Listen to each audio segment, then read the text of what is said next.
Yes. Well, good evening, everyone. I'm Phil Stasek, and I'd like to welcome you to another Space Coast Progressive Alliance First Thursday event. Tonight's event is called Election Therapy, Coping Mechanisms. Obviously, we have all been through a group trauma. It's probably the only way that I can describe it. Any election is stressful, especially if you're involved. If you're out canvassing, if you're making phone calls, if you're involved with assisting some particular candidate, this whole process, our democracy, is physically challenging. I mean, people don't get enough sleep. Usually, your diet's gone to hell. You haven't gotten enough exercise. It can be a long, drawn out affair with lots of stress. And doggone it, once the election happens, it could be, major letdown. People fall asleep for a day. You wind up with you know PTSD essentially.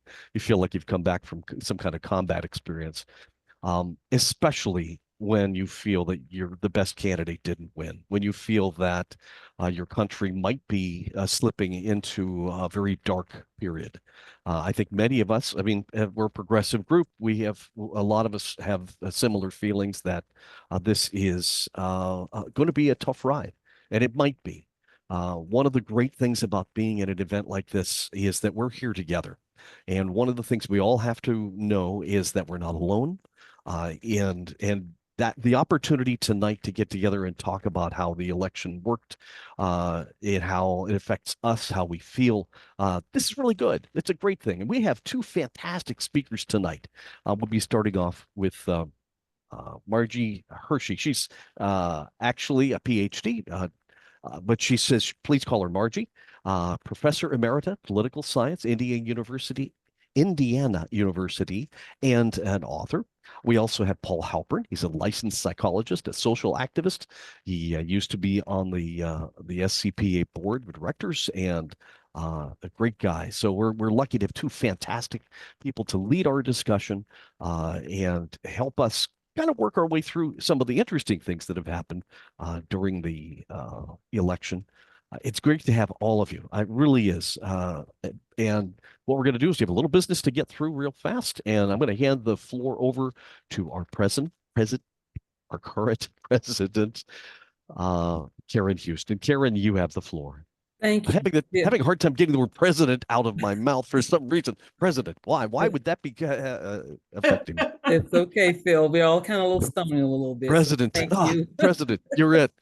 Oh, so thank you, Phil. And I want to say thank you to everybody for joining us tonight, and especially to our guest speakers for being here with us tonight. I know we kind of got a somber mood, but we'll get through this. And so I'm going to first of all thank Janice Moran and the Action Projects team. Janice has been awesome on the Action Projects Committee throughout the last few years. We appreciate her so much for being the chair, and we appreciate everybody who participates on the Action Projects Committee. Thank you all for getting these programs together and bringing them to life. And what better way than to smooth over some of the heartbreak we've had with our next event coming up, which will be our December holiday party. And it will be, you can look on the website at scpaflorida.com and find out more about it. But it will be at the Doubletree in the Atlantic uh, on December 5th from 3 until, probably 5 or 6 or whatever. But I can't remember what the ending time was. But, when you're having fun and people like-minded coming together, I think that'll be a wonderful thing for us to come to it. And so I hope to see everybody there at some point during that evening. Um, action items. We always ask our guest speakers to give us action items, and we always ask you, our members, our friends who are joining us here tonight, to act on those action items. So we're going to ask that of you once again, and hopefully we'll see you at the holiday party. And I'm going to turn it back over to Phil so you can go on with the program. Thank you. Thank you very much, Karen. We appreciate that. I'm going to ask everybody, if you would, please, that you would everybody mute themselves. I don't think we have you set for auto mute, but it actually makes our program run more smoothly when everybody remembers to mute themselves until it's your turn to speak. Now, we, of course, will have our two speakers that'll be leading our discussion today, and we will give them their time to make their presentations, and then we'll ask you to come off mute if you're called upon, for the Q&A. Or after our speakers, we always go to Q&A, and we give everybody the floor, the chance to speak. Before we get to that, though, I'm going to ask if there's anyone here that has a community announcement. This is a great opportunity for folks that want to get local news out, new progressive events. If you would please look for the little button that says react. It's a little heart-shaped button that says react in the Zoom thing, and then raise your hand. So click the raise hand button, and then we'll know that we'll call on you. And I see we have our first speaker, Daniel McDowell. Dan, if you could unmute yourself, you have the floor. Great. Thank you, Phil. Hey, I just want to make sure everyone's aware of that the Native Rhythm Festival is happening starting tomorrow. And it'll go on 8, 9, and 10 at the Wickham Park in Melbourne. And it's a great way to just breathe, relax, and enjoy the music. Native Rhythm Festival. And do you know which pavilion that's in? Is it the main pavilion area there in Wickham Park? It is in that new stage area, the auditorium. It's a great festival. Tens of thousands of people visit it. I'm your parking attendant. I'll greet you. So come see us. Thank you for volunteering for that, Daniel. You're always a leader in our community. Do we have any other community announcements? Anybody's got anything up? Any going into the holiday season? Something I should mention on behalf of the Space Coast Progressive Alliance Board is that if any of our members wish to to be nominated for officers or board members for the coming year, this is the time. Karen Houston is the person you're going to want to talk to. Karen, you can contact her via the website. And if you remember, I don't think you're going to have any trouble getting a hold of Karen, but she's the person that's coordinating this sort of thing. We have a nominating committee, and we for those that are interested in serving in the coming year, it is definitely that time for folks to contact Karen, get your name up there if you want to run for office. Any other community announcements? I'm not hearing anything. And the opportunity for that again, for anybody that's going to be wanting to speak, look for the react button, which is a little heart, and press that and raise your hand to the little raise hand button that you can select, whether you're on a cell phone, a laptop, a pad of some sort. That's each one's a little bit different. So anyway, I don't see anybody raising their hand, so let us proceed. I would like to, again, introduce our speakers. I'm not certain whether our second speaker is here yet. He may be running late. He is here. All right. Welcome, Paul. Thank you for coming. So we have two wonderful speakers. First tonight will be Margie Hershey. She's a PhD, Professor Emerita, Political Science at Indiana University, and she is an author. Again, our second speaker will be Paul Halpern, a licensed psychologist, social activist, all-around good guy, former SCPA board member. And we're so glad to have these two wonderful speakers here with us tonight to help us understand where we are and help us cope with the experience of going through this election and the end result. So right now, I'm going to hand the floor over to Margie Hershey. Margie, you have the floor. And don't forget to unmute yourself.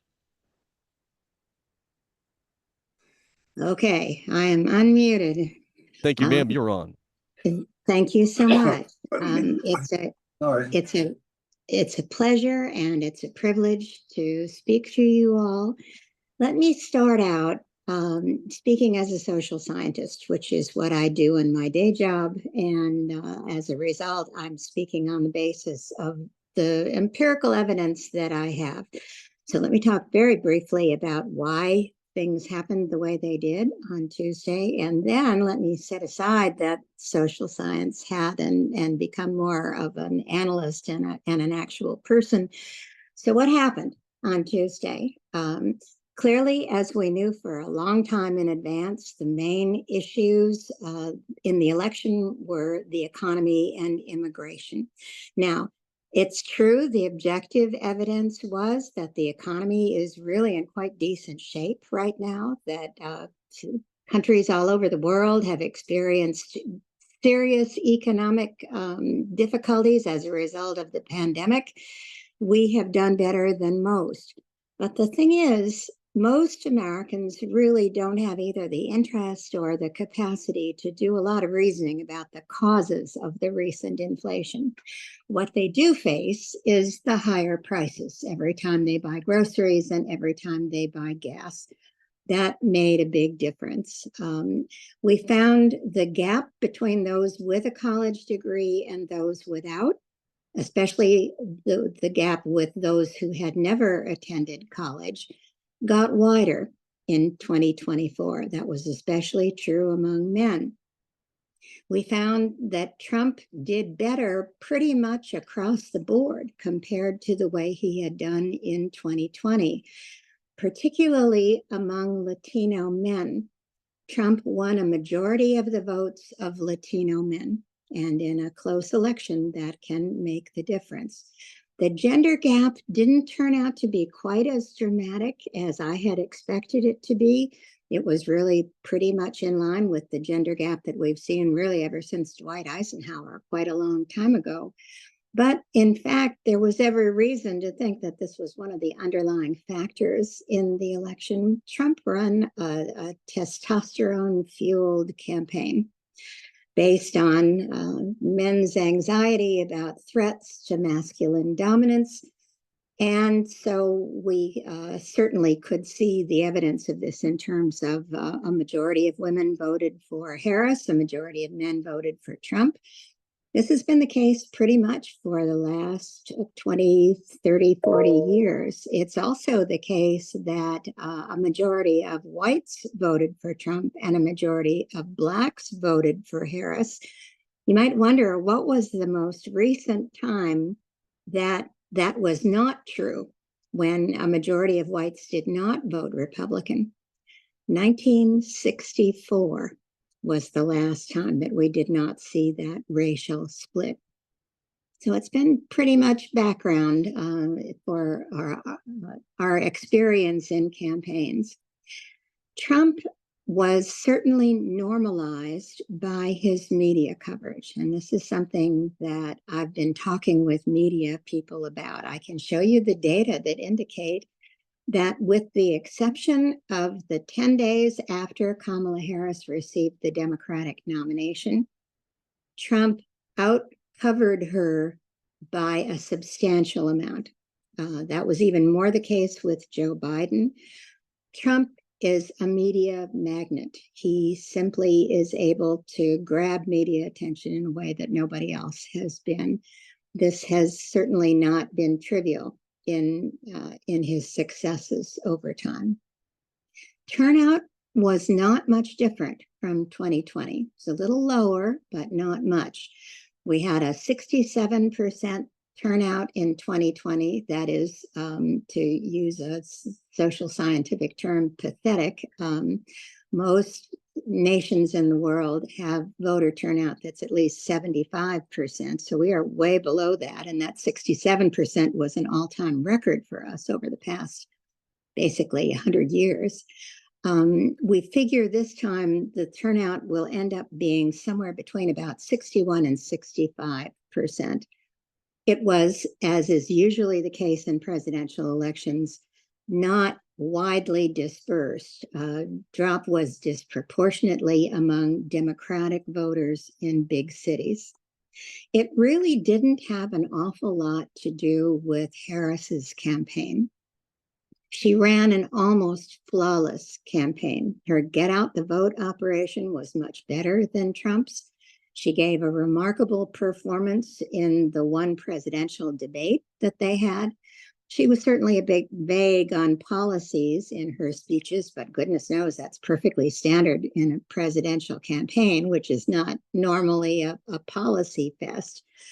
On the other hand, many down ballot Democratic candidates, House, Senate, state legislative, outperformed Kamala Harris. That could be evidence of sexism and racism, or simply the fact that Harris had a fairly short time in which to present herself to the electorate. She had a campaign of 107 days, that's 3.5 months, and she was Biden's vice president. Biden's record has certainly been very strong.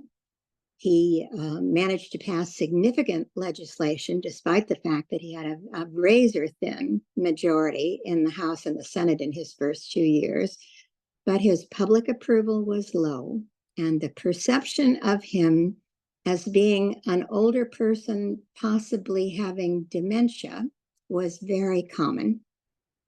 Many people perceive public figures not in terms of the details of policy. Most of us really don't know very much or care very much about the details of policy, but in terms of the same way that we would perceive a new neighbor. Do they seem nice? Do they seem coherent? Do they seem like somebody we can relate to? If Biden had withdrawn earlier in the race, certainly that would have allowed the Democratic nominee a lot more time to expose him or herself to the public. First, Harris might not have been the nominee if that had been the case. She would have had to go through primaries and caucuses, which might have produced a stronger candidate, but might also have divided Democrats more than was the case this year.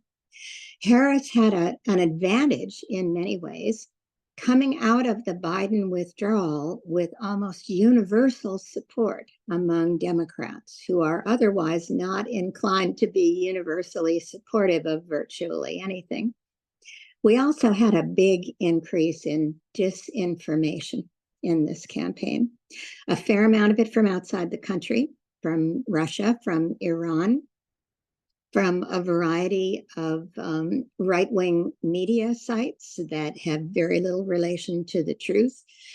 When a lot of people encase themselves in echo chambers, media sites that reflect the viewer's own biases, it's very hard to correct disinformation. Fact-checking is not enough. I've heard from many people on the conservative side that they believe that fact-checkers universally are left-wing, and so there's no point paying attention to the fact checkers. We need to be thinking about this, how we deal with disinformation and whether or not it's possible to make a dent in it. Okay, let me set aside my social science hat for a moment and talk about 2 ways in which we need to think about our own activity over the long run. Democracy is a long game. We can't just play when we win, as we certainly have said often to Donald Trump and right-wingers. Take some time to grieve, do whatever you need to, and then we need to get active. One of the areas where Donald Trump can make the biggest long-term impact is on presidential appointments. It's possible there may be Supreme Court appointments that he has to make again. There are a number of people who have suggested that Samuel Alito and Clarence Thomas will be under pressure to resign so that Trump can replace them with much younger right-wingers. It's important for all of us to be aware of investigating his appointees. Don't let them slip by. Don't let anything slip by. In particular, watch for proposals to take civil service employees out of civil service protection and make them all into patronage jobs. I wouldn't worry nearly as much about immigration as you might be with respect to Trump's activities. He knows that his supporters in the business community, which he definitely needs, simply can't survive without undocumented immigrants. The restaurant industry, the hotel industry, the agricultural industry are among the folks who say the least. They may criticize undocumented immigration, but they definitely benefit from it and they certainly encourage it. So the chances are good that Mr. Trump will settle for some loud symbolic acts and that will be enough to satisfy his evangelical Christian base. I don't mean to be the first one to tell you this, but Donald Trump lies. Remember the wall that he was going to complete that Mexico was going to pay for? His base doesn't mind if he lies. They're perfectly okay with that as long as he says the right thing when he lies. So the chances of his rounding up batches and batches of undocumented immigrants are slim to none. The folks who employ those people would never stand for it. Clearly, in terms of the economy, he is going to try to push through tax cuts that favor the wealthy. Then it becomes our effort to try to emphasize to people around us how little money they will save compared to corporations and what it will cost them because, of course, when you reduce taxes, you reduce government revenues, and that means that government has less money to spend. That means road paving, school support, various other things that we all say we want lower taxes, but we want government to provide more of. Government will be less able to provide when it reduces taxes so dramatically in corporations. What I would suggest to you is to focus on an area of policy that you value the most. Check out what organized interests are active in that area. Become part of one. We can't expect ourselves to be universal experts. We need to inform ourselves, especially about the area that we're most concerned about, and search for ways to express what we believe in the most simple and clear and persuasive terms. That's what Donald Trump has done. Using the middle school method of calling people disparaging nicknames works. It gives people permission to be able to go back to their junior high school self and behave as they might have wanted to at that time. I think the one word that has been most prominent in my thinking, excuse me, I sit on a bouncy ball and it tends to roll behind me, is disinhibition. We know that a lot of us really would very much enjoy being uninhibited from the kinds of things that social norms tell us we shouldn't do. When a very prominent figure who has a great deal of credibility with a number of people breaks those norms, it gives us permission to do the same. And that level of disinhibition has been very widespread. Working in groups is generally more effective than working as individuals. So I'm sure that your group is going to be very active over the course of the next 4 years. Let me say another thing that may be important in the long run, although perhaps controversial right now. We've come very far in a very short time. We're not so far removed from the times when Black Americans were not allowed in many restaurants and hotels and theaters and schools that were reserved for whites. In my adult lifetime, I taught in a place, Tallahassee, Florida, where I saw segregated restaurants and theaters, and where there were many, many areas where public accommodations became private clubs so that they could discriminate against Black residents who wanted to take part in them. To expect people to absorb change really fast is to invite backlash. That's not to say that we ought to not push for progressive policies, but we need to keep in mind it takes a while to bring people along with us. That very fast change in recent years has included unusually fast social demographic change. The non-white population is growing faster in the United States than it has in a century. In 2014 was the first year in which the number of babies of color born in the United States outpaced the number of babies who are considered white. That's going to increase. That produces backlash as well. Most important, it produces anxiety. It produces fear. We've also had increases in terrorism. We've just been through, and in fact, are still experiencing a pandemic in which we lost over 1.1 million Americans. That has generated an increase in the speed with which we've seen interpersonal distrust. This is something that political scientists have spent a lot of time investigating. There's a wonderful book by Robert Putnam called Bowling Alone. It was about 20 years ago, in which he suggested the number of people bowling has increased, but the number of bowling leagues has declined. We're doing fewer and fewer things as a community and more things as individuals. That trust that is generated by collective activity, trust in major institutions has plummeted, from trust in government to trust in business to trust in the military, trust in police. And that has paved the way for Donald Trump to nurture those fears, to create a need for scapegoats. That has certainly been increased by the polarization of media in the United States.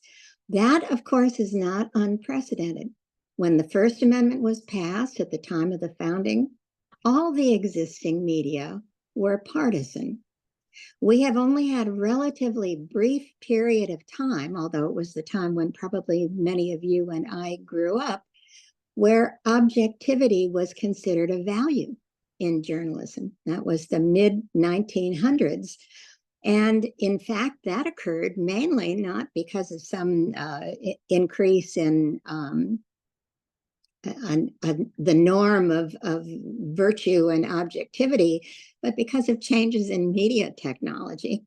The ability to create nationwide broadcast radio and television allowed us a much bigger audience for individual media, but it was also extremely expensive. It required big audiences for advertisers to pay for, and that stimulated more pressure for news that had broad appeal rather than more partisan news.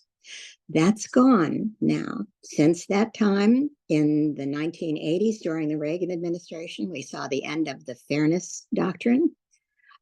There is now more in the way of partisan social media to which people are exposed than there ever has been before. So there's simply no real single national community anymore, and there won't be. The toothpaste is not going back in the tube.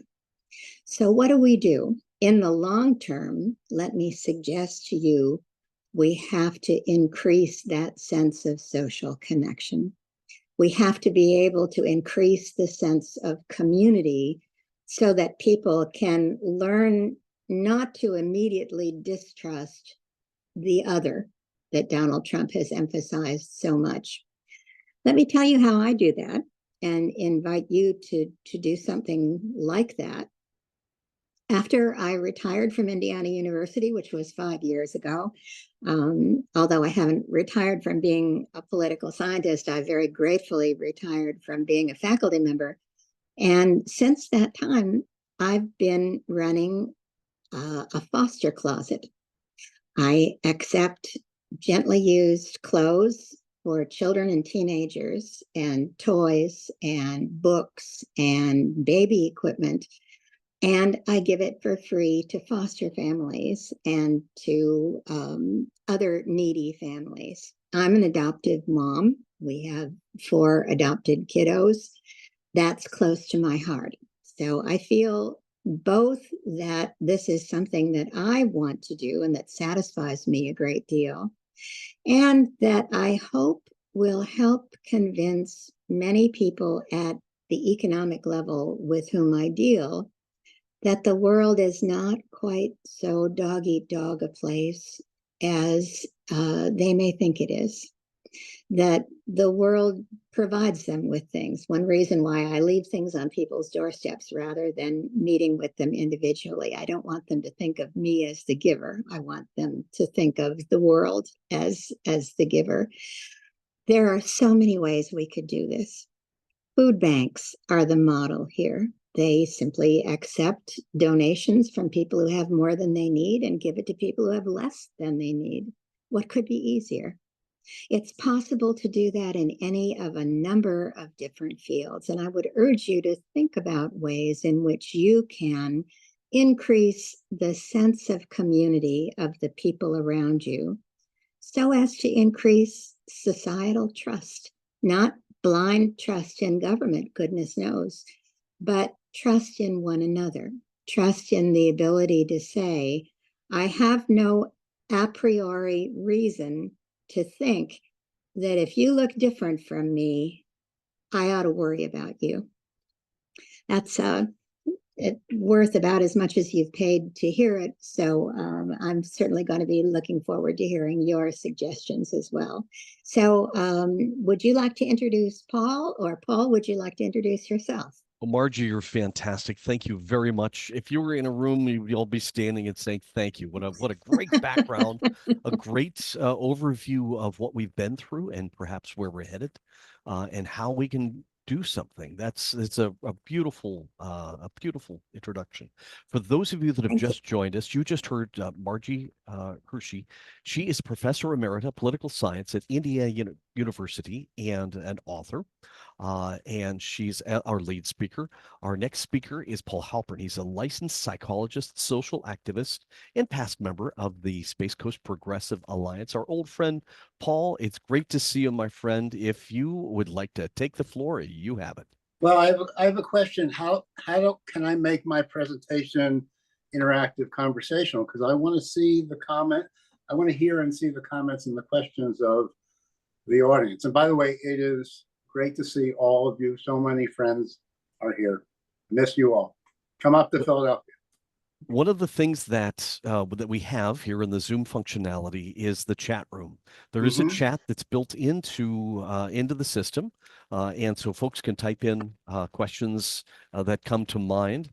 They also have the ability, if you would like us to do this, or ordinarily we have you do a presentation, as you may recall, and then we go to Q&A. We could actually have you start talking and literally go to Q&A with you as you're talking, and that would be, they would go to the react. There's a react button. It's a little heart on the functionality, whether you're on a phone, a pad, or a laptop. So you click the react button and then it raise your hand. And when you raise your hand, then we can call on you and invite you to join the conversation directly. Would that be? Yeah, that would be great. And people can interrupt me as much as they want. Good. That sounds great. A nice interactive conversation is something I think we all probably can use. And Phil, I have a question for you. Yes. How is it possible that you have not aged? That we're all looking a little bit older. Indeed, we are. Paul, you look great too, buddy. You know what? We are very, very lucky to have you here. The Space Coast Progressive Alliance over the years has been so fortunate to have a really, really a great, talented group of speakers, as well as folks who volunteer. And that's a little reminder for me to once again throw out to the audience to say that if you are interested in serving the SCPA next year as an officer or a board member, please be sure to contact our president, Karen Houston, and our nominating committee can get you on the list, and we can put you up for election if you want to serve in something that might suit you for the year 2025. So back to you, Paul. Would you like to? Well, don't forget, they can go on the website and make a donation to become a member. www.scpaflorida.com. All yours, Paul. Okay, anyhow. So what we have been undergoing, all of us, is an existential threat that changes with the wind. And it's been going back and forth, and most of us don't know what the result's going to be. Most of us feel extremely threatened by that. My patients, I would say 95% of my patients talk about politics during their session because it is affecting them. They're afraid of it personally. If there was just an article out that said the most frequent term looked up on Google in the last 2 months has been the term anxiety. So we are overpowered and overcome with anxiety and with depressiveness. And in the last 2 days, I firmly instruct my clients, take a day to be fearful and angry about the election results and then resume your life or take on more of a life. Do not indulge yourself continually in watching the news. We should all ration the amount of time that we're watching the news because we need to live our lives, and the news is not something we really can do anything about. And I know a variety of people in the audience watch different news sources. They don't get their news just from one source. So Phil gets his from the Manchurian Guardian, right? So the news, for the most part, with some exceptions, the media, their only goal is to sell commercials. And the only way to have a bigger audience and sell commercials is by making you unhappy, depressed, and anxious and fearful. You'll watch more. It's like a dramatic film presentation. You're watching because they're making you fearful. The news of the petty American politics is more important than things that the news doesn't mention at all, like the conflict in Sudan, what's going on in Yemen, more prominently what's going on in the Ukraine and the Middle East. No, but maybe they give those topics 5% of the time. Instead, they are talking about the personalities of our politicians. I know Donald Trump personally from a number of different sources. And from the beginning, he has taken advantage of the media. Every time he farts, the media is covering everything that he says. So the media is responsible for him becoming president twice because we all agree he didn't deserve that coverage. He is not newsworthy and he doesn't know anything except how to do and say things that are going to get him attention. So turn off your TV. Find good sources of news, ration yourself, and resume your life. Another example of the power of the media, for those of us that are old enough, is that during the war in Vietnam, the evening news would often say at the end of each broadcast, 8 Americans were killed and 3,000 Vietnamese. Every day, that's what they would say, which was, information obviously they got from the government. However, and I think it was CBS, when the CBS Evening News started to show pictures and the names of our soldiers who were dying, I think that was the turning point of that war. That is when people started getting uncomfortable and rise up against that war. The same thing would be true today. If you notice that when they talk about the conflict in the Middle East, they do show what Israelis died and what Israelis were hostages, and they tell you something about them. Why isn't there equal time? Why isn't every Palestinian and Lebanese and Israeli child and adult, why isn't their name and picture shown on the evening news? Aren't they just as worthy? If the media had the guts to show who died, really died every day, that war would come to a close very quickly as well. And that's the kind of thing that we need to demand. If our media is not giving us any information that is useful, find something that is, and demand more accountability. Phil, I have a question for you. Yes, Paul. What's the most dangerous thing in the universe?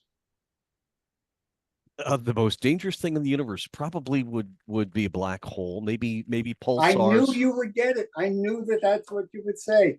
Perfect. We didn't even set this up. That's correct. The most dangerous thing in the universe is nothing. in the form of a black hole, everything will get sucked in. Right. Good things and bad things. In the terms of our lives, the same thing is true. We get in trouble when there is nothing ahead of us, when we don't fill that space with things that are good for us. Anxiety will rush in, bad ideas will rush in, our regrets will rush in, our worries about a future that we can't do anything about will rush in. We'll have to fill it with something that takes away that anxiety. So you'll pick up a cigarette and smoke it to fill up that nothingness. You'll have to watch the news because that takes the nothingness away. Your children are spending most of the time, and many adults, just doing this to fill up that nothingness. Nothingness is the most dangerous thing. It makes us do bad things. So we need to direct our attention to filling ourselves up with things that are good for us and good for the world.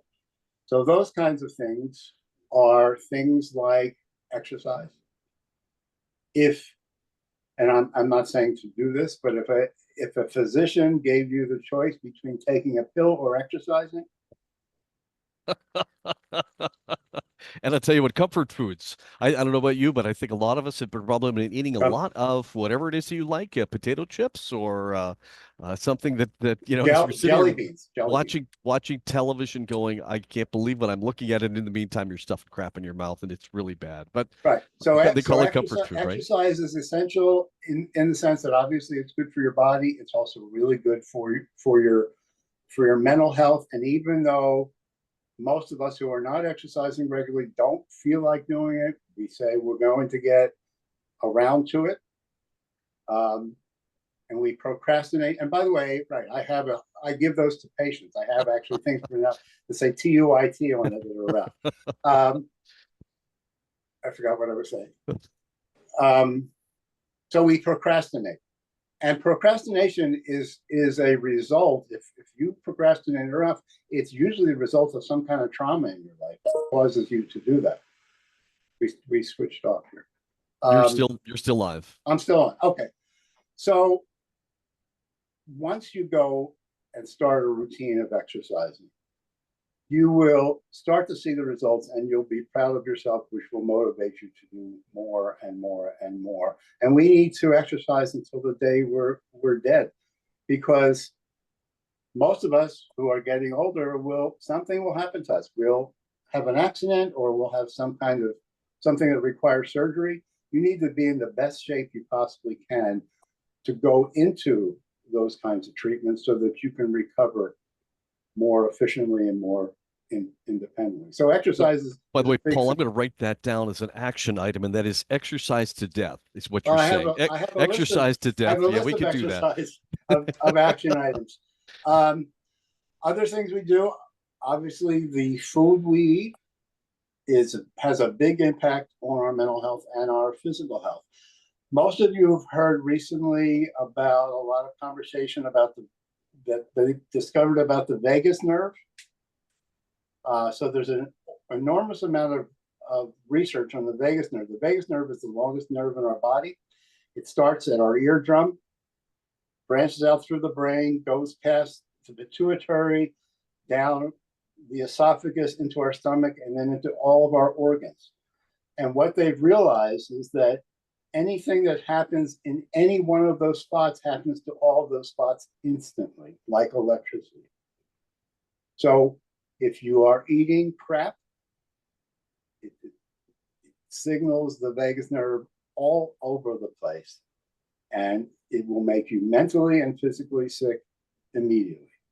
In fact, what they say is what happens in Vegas stays in Vegas. Is that right? That's what you're getting at. It's Yes. spelled differently. Oh, I just thought I'd throw that out there just for the hell of it. Okay. Sorry. Henny Youngman here. So you need to take care of the vagus nerve. If you look behind me, what do you see? A cat and John Lennon. Two cats and John Lennon. So what can cats do that no other animals can do? Anybody? Oh, that's a great question. I'm going to let that one go to anybody else. Janice, come on. My sister is a cat lover. What can cats do that no other animal can do? It can lower your blood pressure. That's a very, very good thing, right? How does it lower your blood pressure? Bonnie's got her hand up. I'm going to pass it on to Bonnie. I knew Bonnie would know. It purrs. Right. So no other animal can purr except a cat. What is purring on a cat? The cat is vibrating its vagus nerve. So it makes itself feel cool and calm and relaxed and happy because it has the ability to vibrate that whole nerve. We can't, but we need to do things to make it happy so that it's as if we are purring. Really essential. So some of the other things that you can do to make it happen is, first of all, try and stick with a relative routine. Obviously, mindfulness, meditation is really good, especially, even if it's just a couple of minutes. Phil, I have another question for you. Yes, sir. Go right ahead. What's the difference between 0 and 1? Well, one's actually round and the other one's square. It's got a solid line. No. Let's see. What are the differences between 0 and 1? I don't know. What are the differences, Paul? Well, most people would say 1, but that's not. It's not correct. It's infinite. Infinite. Infinite amount. So 0, nothing is back to being nothing. 1 is infinitely more than 0. So we need to at least do the 1. The 1 will lead to more. So if it's 5 minutes of exercise, that's 5 minutes more than what you would have done. What would you have done instead? Nothing. What good is that? If you do nothing, what could happen? Nothing could happen. So exercise, the right food, a little bit of meditation, reading, listening to music is essential, again, for your vagus nerve. There are 2 things that will surprise you that are the healthiest things that you can do. That healthy for your vagus nerve, healthy for your mental health, healthy for your physical health. Can I hear from the audience what those 2 things might be? I'm not going to answer, but I'm curious to hear what other people would say. Gotta be somebody here that can push that reaction button and raise their hand. Somebody here do it. Come on, guys.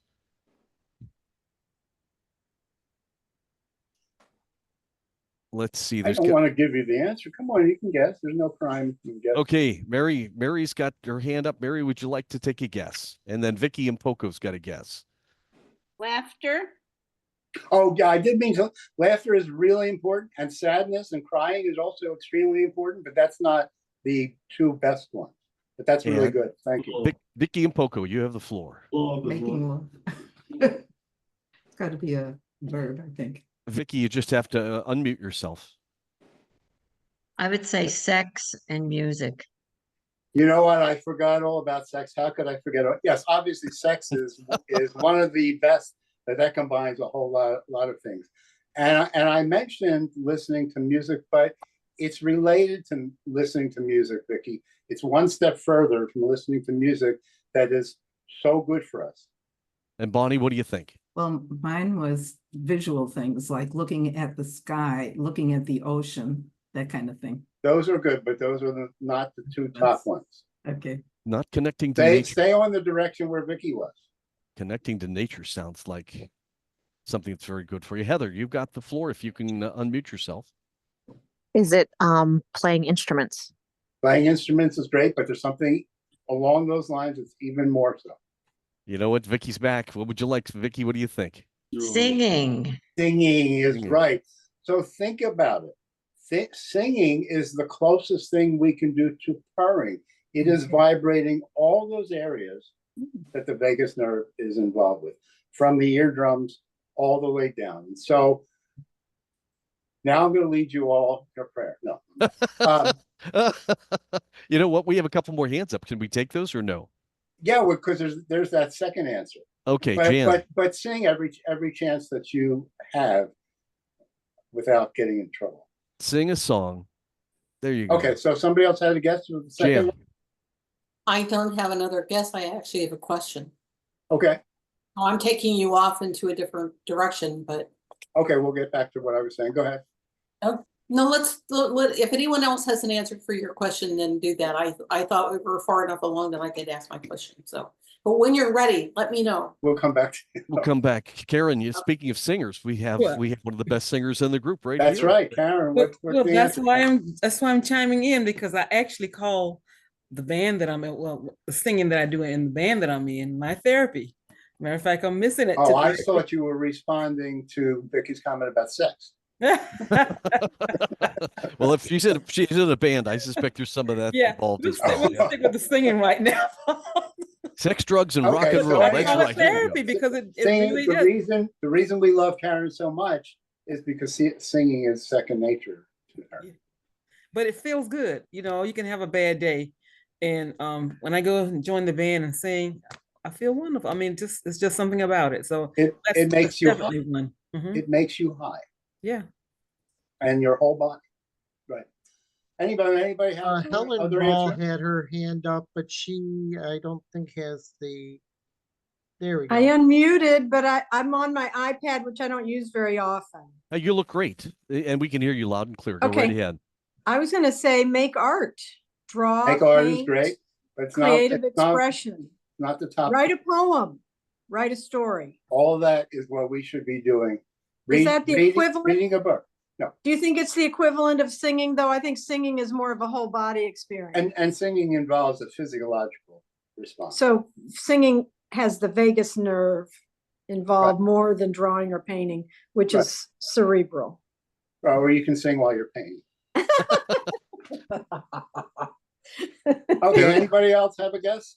Karen, your hand popped up again. Yeah, because one more thing. I remember my mom when she had blood pressure problems and all that. And back in the day, her doctor told her once to just speak her mind and get it out, whatever was on her mind, say what she has to say. And she did that quite a bit. So I don't know if that helps or not. We were, you and I were talking about blood pressure the other day, and you were talking about deep breathing. Deep breathing exercises. It kind of goes back to meditation, the ability to control your breathing, control your mind, and blend mind and body together. And you can lower your blood pressure physically as you're doing that. If people check their own blood pressure, stop for a minute, try some deep breathing and see what it does. And doggone it, your numbers do tend to go down, I think. Bonnie's got her hand up. Bonnie, what are you thinking? Well, I was just thinking that the idea of drawing, which of course interests me a lot, is cerebral. Can cerebral things affect the vagus nerve? And actually, for me, it can be very sensuous to draw the relation to the paper and the medium. What's the answer? All of that is better than what we've been doing. All of that is better, certainly better than nothing. It certainly is something where we are learning and feeling and thinking and making choices to do that all at the same time. And it brings, sometimes when you are creating, it brings a sense of joy, a sense of pride, a sense of accomplishment. So all those things are super good for your mental and physiological health. Better than the alternatives that most people are spending their time doing. Laying on the couch with their cell phone and thinking that they know something about the news when they're just buying the commercials of the media. And of course, many people turn to alcohol. People will turn to drugs. I mean, they're trying to escape by easing the pain. Morphine, it certainly eases the pain, but when it wears off, you're really no better off than you were. Right, and you mentioned alcohol. That we know that there are many family cultures where it's expected that you come home from work and the first thing you do is you take out a can of beer that you don't necessarily need. And the reason you're doing that is you're filling up the nothing, the emptiness. Instead, you could be doing something else. There's not any real benefit to that can of beer. Or as Margie said, bowling alone. Going bowling. That's the answer. The universal solution to all imbalance is to go Well, only bowling. if all the pins have Trump's face on. Anyhow, What about So I writing? think What about writing, Paul? Is that something? writing, journaling, writing, whether you ever read it again, is essential. It's a way of taking feelings that you have, and they might be bad feelings, and moving it to the cognitive part of your brain. By writing it, you're moving it from here to here, and if you have it here, you can control the thoughts. So writing is really important. Dan McDowell's got his hand up, and then Jan. Right. I actually, thanks, Phil. I was going to say, good to see you, Paul, and thank I you, did. Marjorie. Both of you had talked about filling in, your time with, but the question is, how long is a reasonable period? Because I've heard, give yourself a day or so. Well, I'd like to give myself a couple more days just to stay angry, because, well, we're all different. And so, what is really when you realize that, okay, this has gone on too long? Well, first of all, it has already gone on too long. The whole campaign and the way they treated us, what should have been unacceptable. But listen, Dan, I'm not particularly worried about you because I know how you spend your time. I know the kinds of things that you do, that you're not worrying and angry instead of doing the things that you should do. But many people will indulge themselves in the worry and fear and spend all of their time talking to their friends about it, which is not a great thing for most friendships anyhow. We know families are divided, friends have been divided. We also know that even people that we think we have nothing in common with, we really agree with them on 85% of things. Why aren't we talking to them on things we agree about? Instead, we're talking to them about the things that separate us.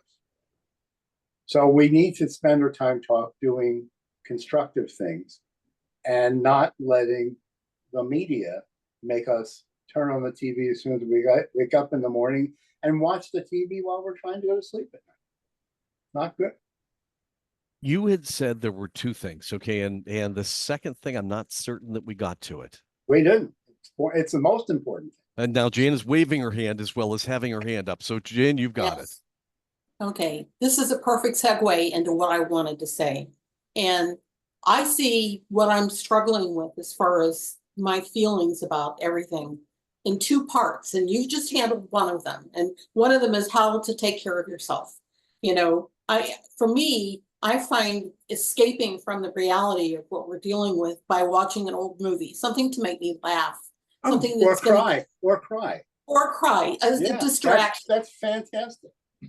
That's and all the other things. I too like to do artwork, and for me, I like to do sculpture, so that's a very tactile thing. But my other part of the whole equation, the problem here, isn't how to deal with me, it's how to deal with other people.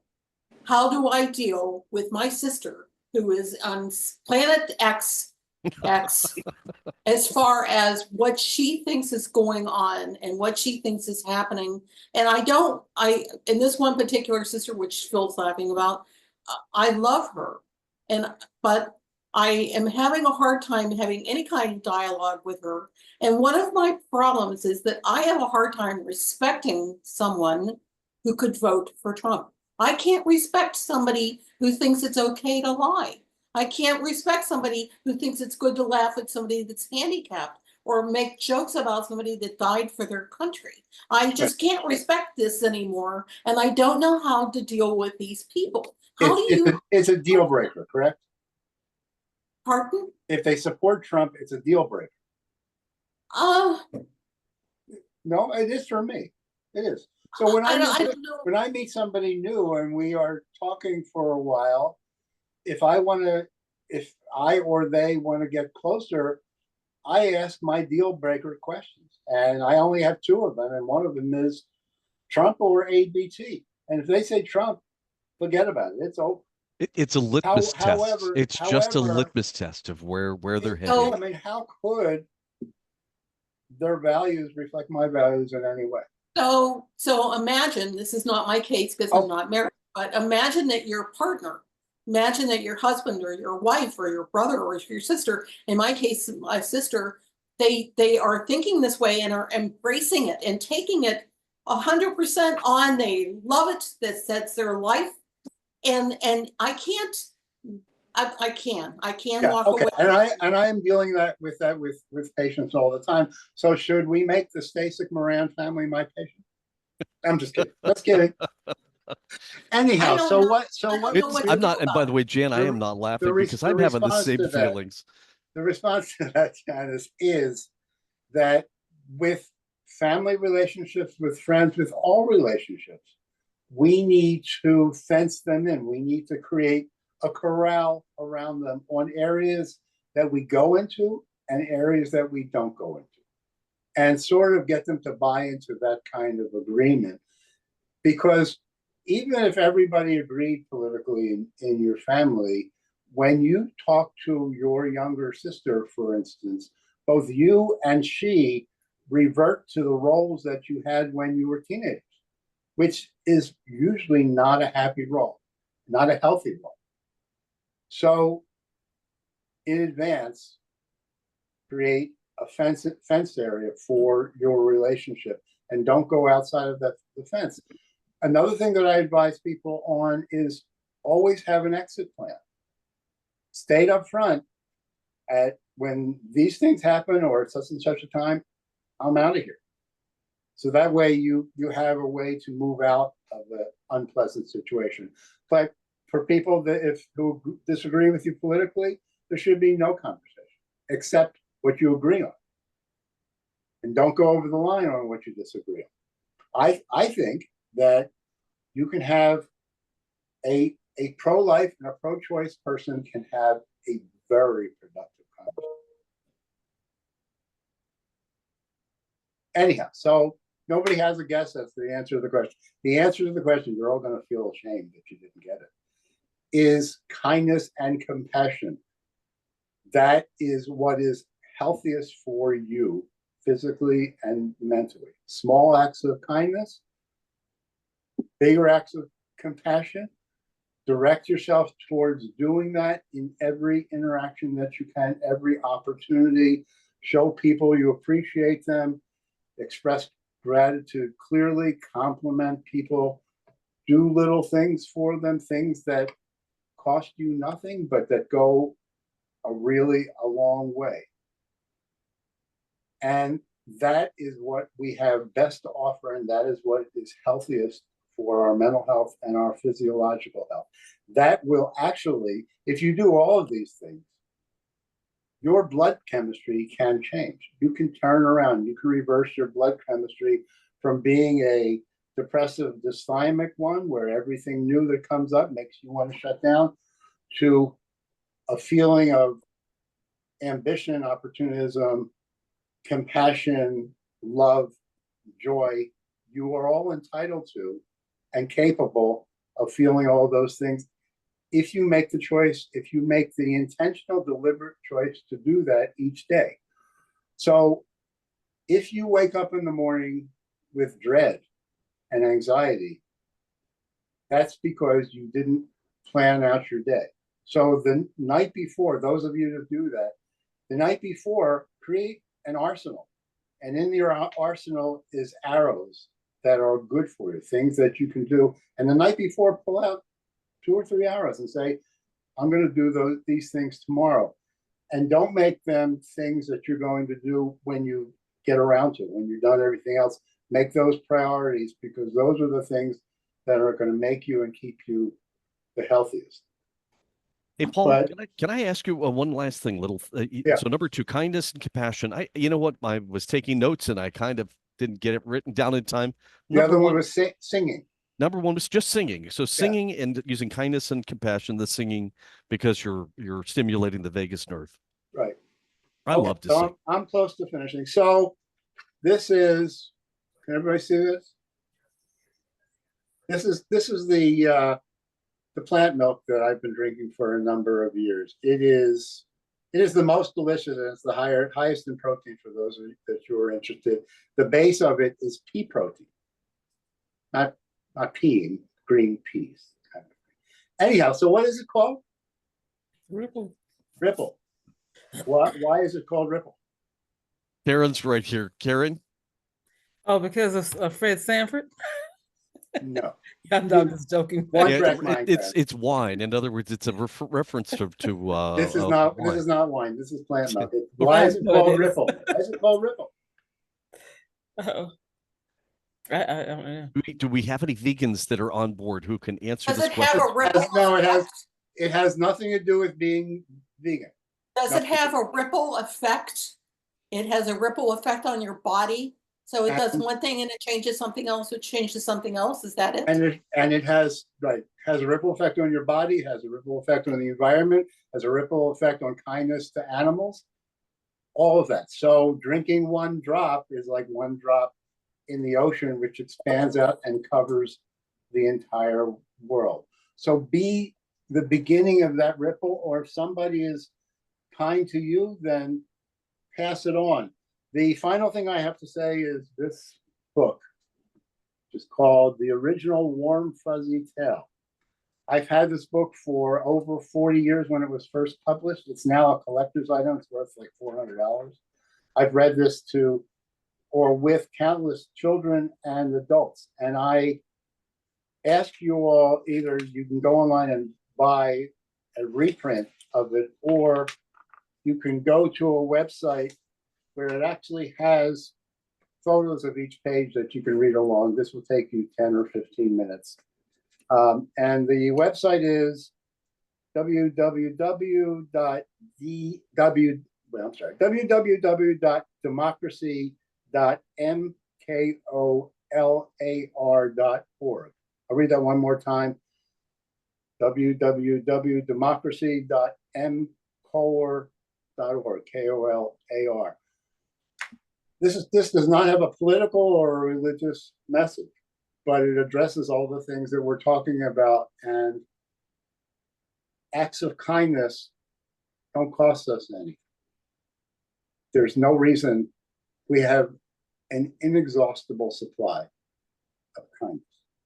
There's no reason to put a lid on that. I guess I'm done.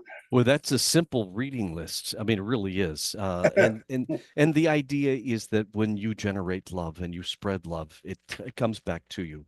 One of the strangest things, there are people of power, positive thinking, and all this stuff.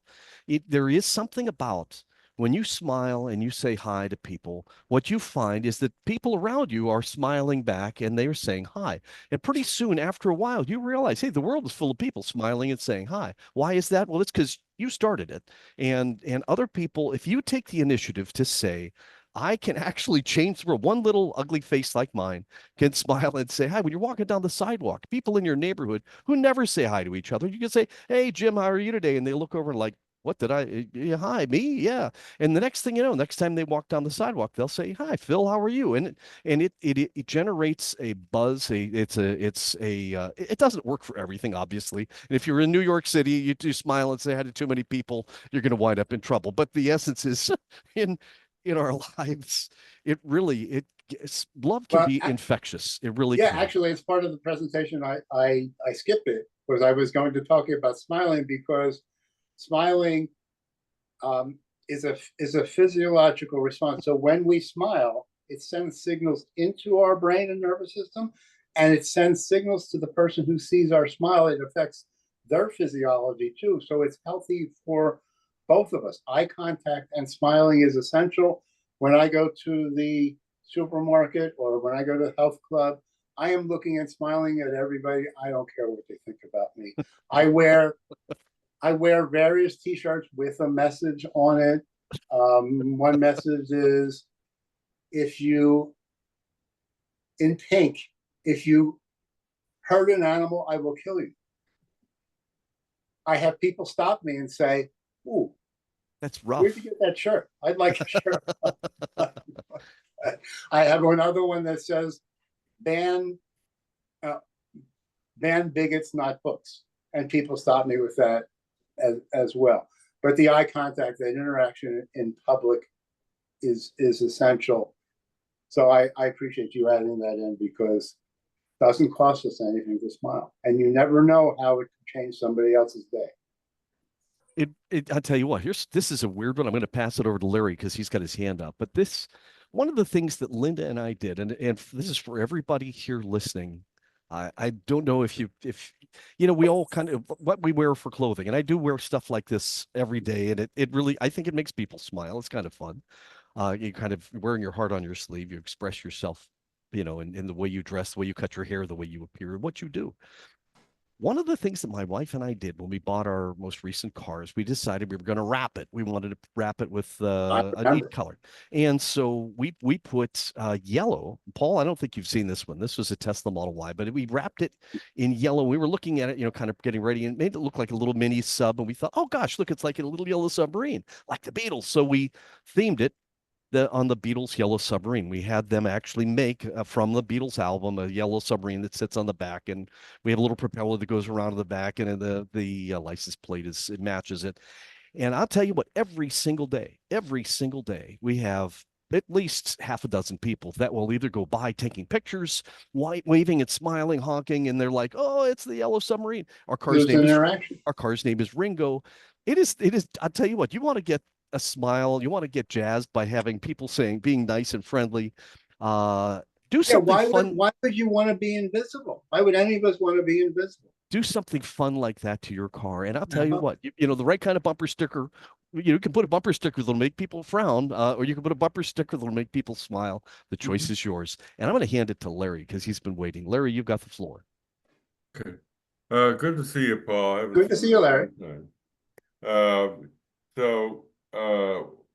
One of the things you mentioned, and then is the Vietnam War and the media. So when the media finally showed what was happening, that was kind of the end of the war. But the media is not showing what's happening with the Palestinian genocide. That's correct. They did, that would end. And if they identified each person that died, give them a name and their age, it would stop. They even showed a tenth of what's happening, which they're showing almost nothing, the major media. So I wanted to make that point. And then I want to think in terms of how we mentally adjust to what's happening going forward. And there's a lot of things that Trump could do that could put, kind of a fear. But I don't want to.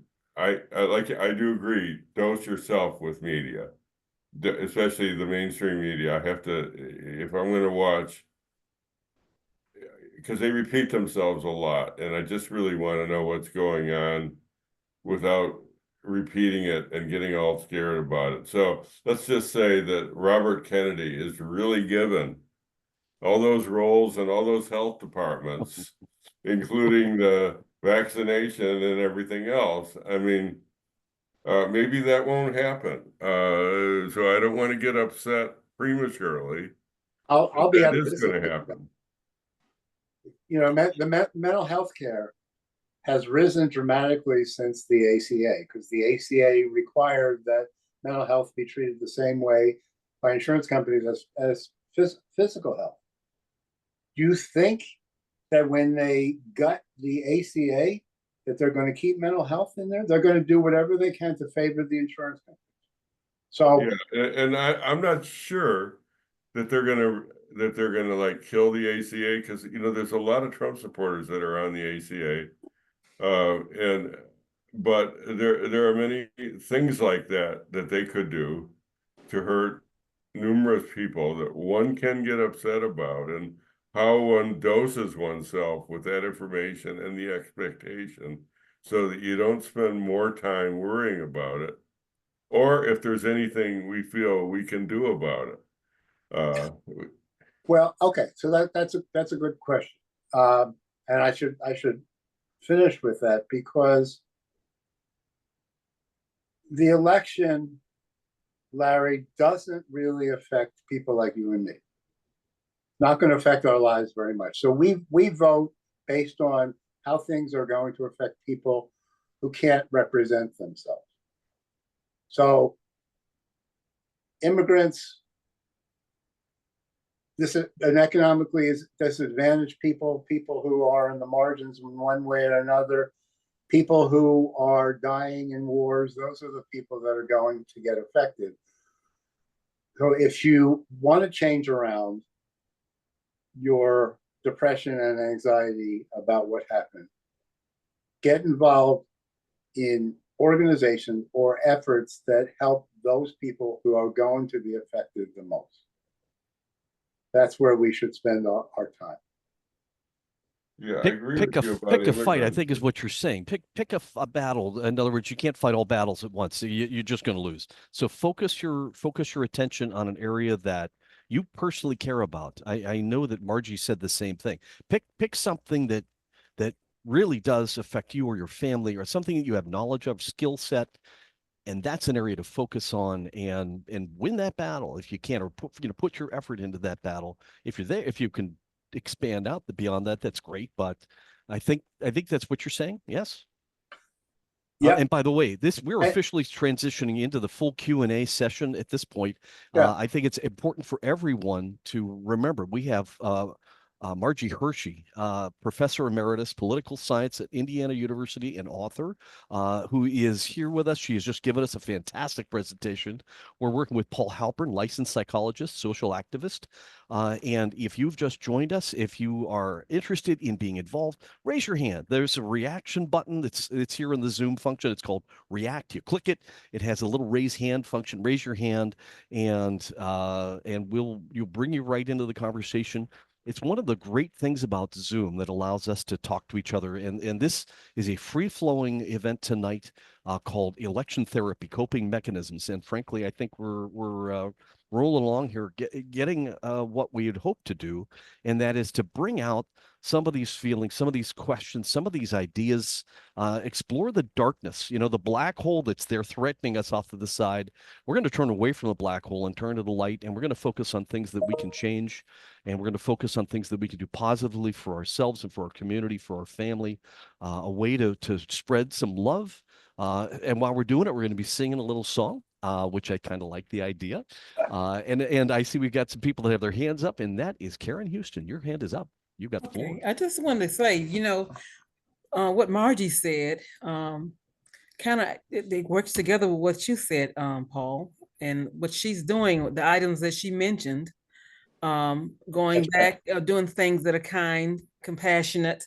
Those are the kind of things. Then you mentioned this as the second item of the kindness and compassion, and the singing, of course, and the smiles. I'm a person who smiles automatically. It's just me. Even through adversity, sometimes I'm smiling. But and I go out with people, I mingle with people who are definitely not on the same page politically as myself. But I found that these people actually are friends, sort of, acquaintances, decent acquaintances, unless we get into that political conversation. And so I have also done what you said. I explained to them right away, we're not going to talk politics. I'm here to get my therapy singing. And so therefore, I'm not going to be on the same plate as you. So let's not talk it. And they respect that. So I just wanted to mention that I noticed that what you and Margie said kind of coincided with each other. Glad to see you on here, Sonia. All right, I'm done.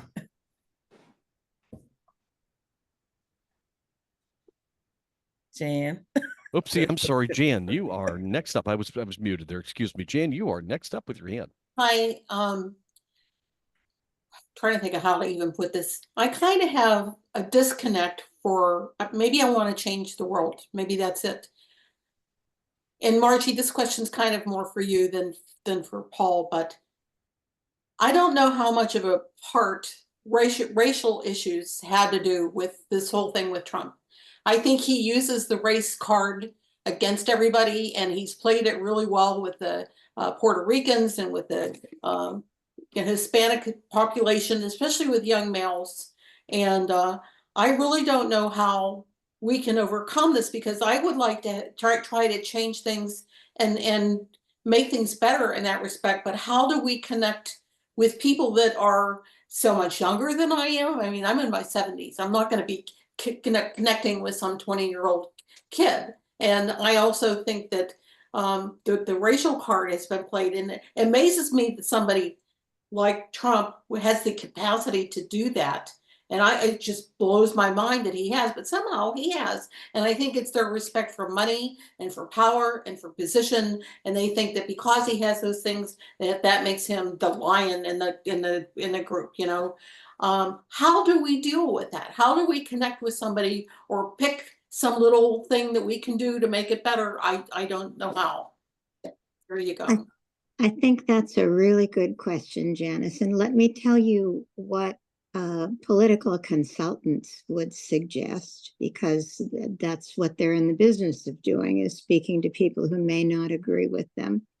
There's one consultant whom I work with who I think is especially insightful on this, who has a meme that he calls feel, felt, find.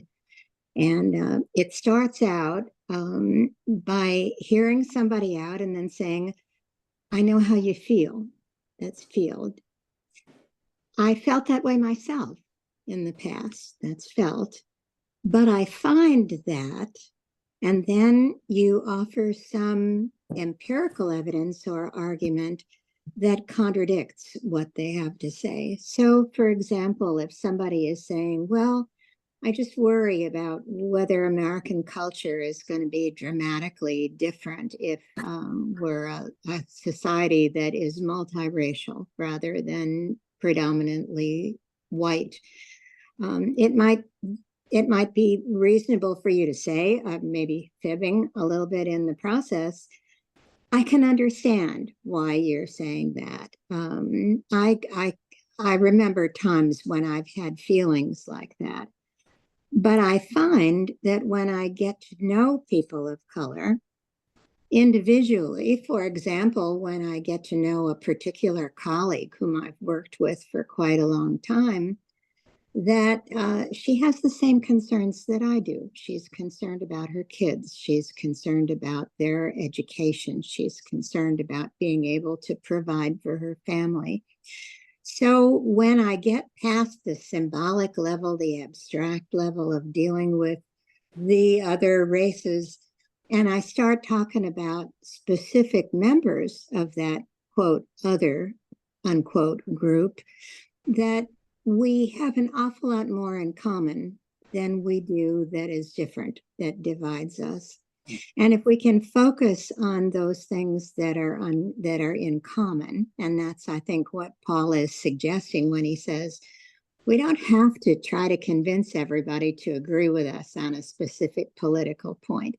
We can talk to people about things that they do share with us, which might be really quite extensive, especially if you're in the same family, without necessarily having to set one another up as adversaries. And I think feel, felt, find is a good method for doing that, of saying, you and I have some things in common. I can understand what you're saying, but I find personally that this particular experience of mine helps me get past that, helps me be able to put it in its place and say, I don't have to be the captive of stereotypes.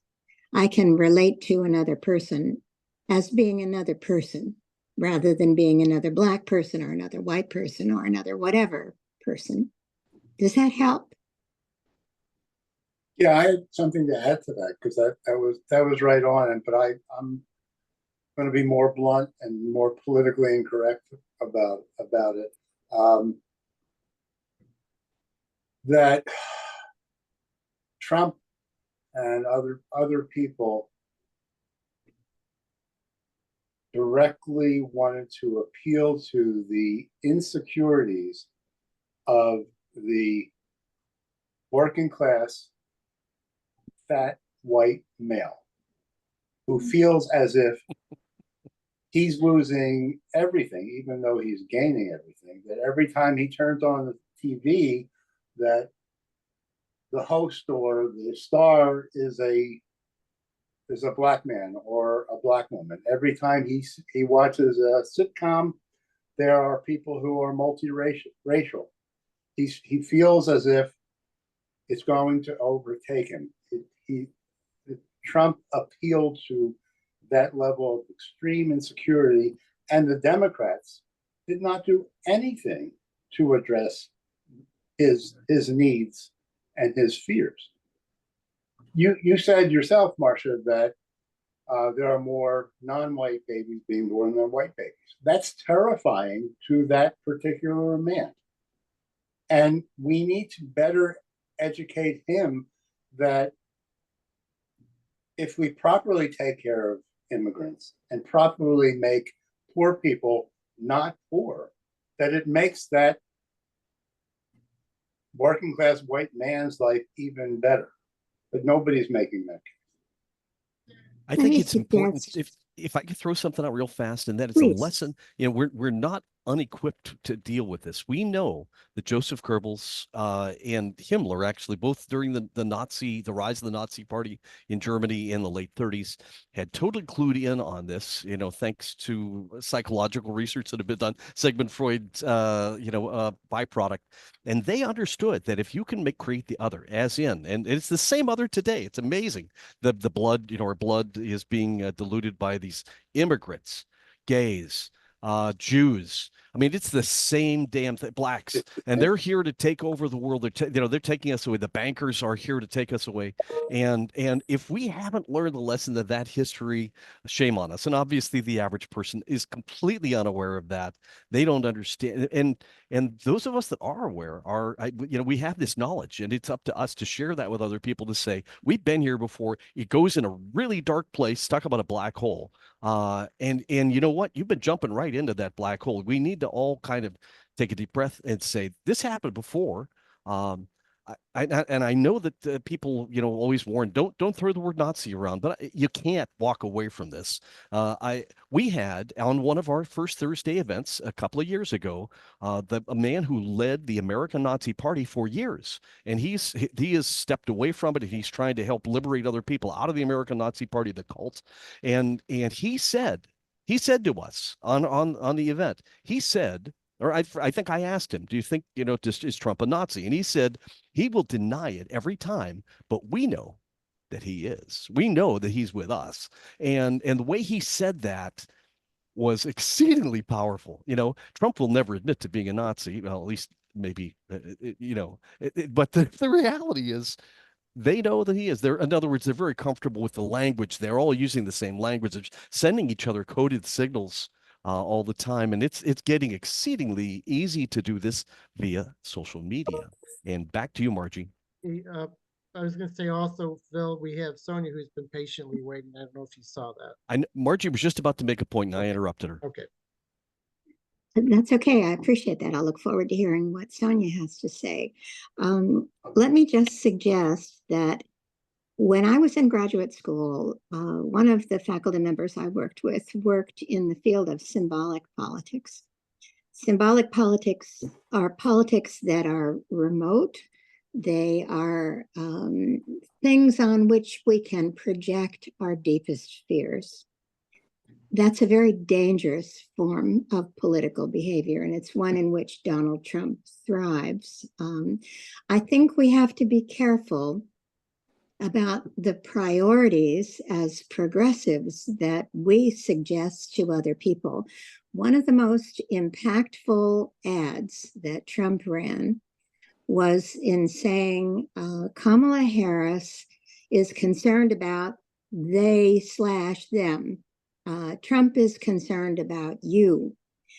I'm afraid that the transgender issue has been a serious problem for progressives, in the sense that, you know, goodness knows, I pray that any transgender person is treated exactly the way they want to be and with great respect. But I don't feel the need to mention that issue as one of my top priorities, in that there are just an awful lot of people who just are not going to go with me when I go there. And it isn't one of my top priorities. And I can tell people factually that in Indiana, we have a high school sports administration, and people who are transgender have to register if they intend to play a sport at the high school level that is different from the gender that is on their birth certificate. You know how many folks registered with the IHSAA? 3. There are 6 million people in the state of Indiana. I wish those 3 all the best. I hope that they have very happy lives. But I think it's absolutely vital for us to pull us back from these symbolic kinds of issues to look at what is real in our lives. I'm not sure whether I know a transgender person or not. And I don't care if I know a transgender person or not. And I think that's probably true of an awful lot of people. So they're not responding to their day-to-day life. They're responding to a symbol. And that symbol can be extremely powerful, as Goebbels and others well knew and took full advantage of. Sonia, you have been waiting patiently, and it's great to see you. In fact, if you can come, if you're comfortable, could you bring your camera on so we could No, have you? no, I can't come on live right now. I'm Okay. sorry. Well, But you can wait, go right ahead and answer or ask the question, and we are listening. You have the so I floor. don't even know if I have a question, but this is what I want to say. And I know I came in late, and I'm sorry that I came in late. I wish I would have put it on time to hear both sides. But I just want to say this. It's exhausting. The world has changed before my very eyes. Everyone always thought, I grew up in New York, and I lived and was around a lot of Jewish people, worked at a Jewish hospital, and technically had a Jewish mother per se, right? And she used to always talk about the Holocaust, and it drove me nuts. So one Friday, I literally said to her, "Why do you always tell me about the Holocaust? What is this?" And she hit me upside the head and said, "Listen, Sonia, the minute I stop talking about what happened in the history, it will repeat itself. You have to talk about your history." I never forgot that. She would show me the brand, she would tell me how it was, all of that, because she was a survivor of the Holocaust, right? What's happening right now, and I don't care what nobody say, the writing is not even on the wall no more. It's out blatantly open. So yes, we had this election. And I'm so happy that Marjorie quit that commercial, because I was wondering if anybody else saw it, that they and them and you was so prominent, it echoed in my ear, right? Now, not only that, because we were a voting polling place, when I tell you they was coming in there in wheelchairs, canes, carrying them in, motorcycles, tattoos, I mean, they was coming from under the rocks. It was like they put a mass call out for everyone and anyone to get near and make sure they cast that vote for Trump. That was obvious, right? Okay. Then we saw him sweep through the elections. Okay. And now he won. I don't think what people understand that's happening, I was saying well, Black people like myself and Black women who speaks out about this, because most people don't say anything. Let me just make sure we clear. Not only did he win, now he's playing this mental game, I would say. We received a text. This is not a story. This is not a myth. This is what happened. He sent out a text to numerous, not only college students, but different Black women, different Black people, different people around the world. I don't know how many Blacks got it or who got it, who didn't, but let's just say we did, right? And the text is telling us what plantation we going on, what time we gonna be picked up, and that's the direction of our company, what his name signed on the bottom. So that's like this mental kind of game he's playing, right? And the sad part is that this election affected our mental health and just us in general. So the next day, so many people I know didn't even go to work. They called out. They needed a day. I struggled. I got out the bed, but I went, right? And let me say this. I think I heard someone else say, having that conversation with people, friends that you have. And one thing I have to thank God for, the friends that did check on me. Because sometimes when you're quiet, that's when you call it out and screaming for help, right? But watch this. Then at work, And I call him a work husband, someone that I know very well. We talk. Matter of fact, he never used to vote. And the last 4 years, he's been voting. Like, I encourage him to get his card and all of that. And he's white. But now, to have that conversation, it was so, I had to literally bite my tongue and stop talking. Like, we couldn't talk politics no more because we were at work and it was getting heated, right? And now it's like a line in the sand. It's definitely thinking, oh, if she would have won, the blacks will take over and they're gonna pay us back for what we did to them. What? Where are they getting this stuff from, right? So what I'm saying now is that, yeah, it's almost like everyone's talking about a civil war. This is going to happen. That is going to happen. But the sad part is that the stuff that they're doing now behind the scenes to make it look like it's not happening, that is happening. Then when people or blacks like really short edged, short tempered blow up, you wondering, well, what's wrong with them? Why are they the angry black person? But they don't see this other little stuff, these dribblings of stuff that people are doing, but yet we're supposed to be strong enough to take it, right? That's where we at. So now, let me tell you something. I'm breathing. I need CPR. I need to be resuscitated. But I do thank God for the friends that I have that truly have said, are you okay? No, I'm not. I'm really not. But I'm going to be okay, right? Because, we're strong people. We have rose from the ashes before. But this is the sad part. Those 25% of black men that voted for him, those Hispanics that voted for him, all of those people that don't see the bigger picture, watch and see what's going to happen. This is going to be a whirlwind of 4 years. And my thing is, how do you hold on? How do you hold on to hope? And I know someone else said, you sing, which we've been doing. We've been singing a long time, 400 years of singing, right? And it got us over. You do kindness, and I truly believe that. You have to be kind to people. You do. I believe that. Whether they be kind back to you. And I'm so happy that I'm on that road. But right now, I'm going to be honest with you. I don't know how to breathe again. I'm almost losing my faith in humanity. And I can't believe that the world is going back to this dark place. Somebody help me. Sonia, let me give you some help.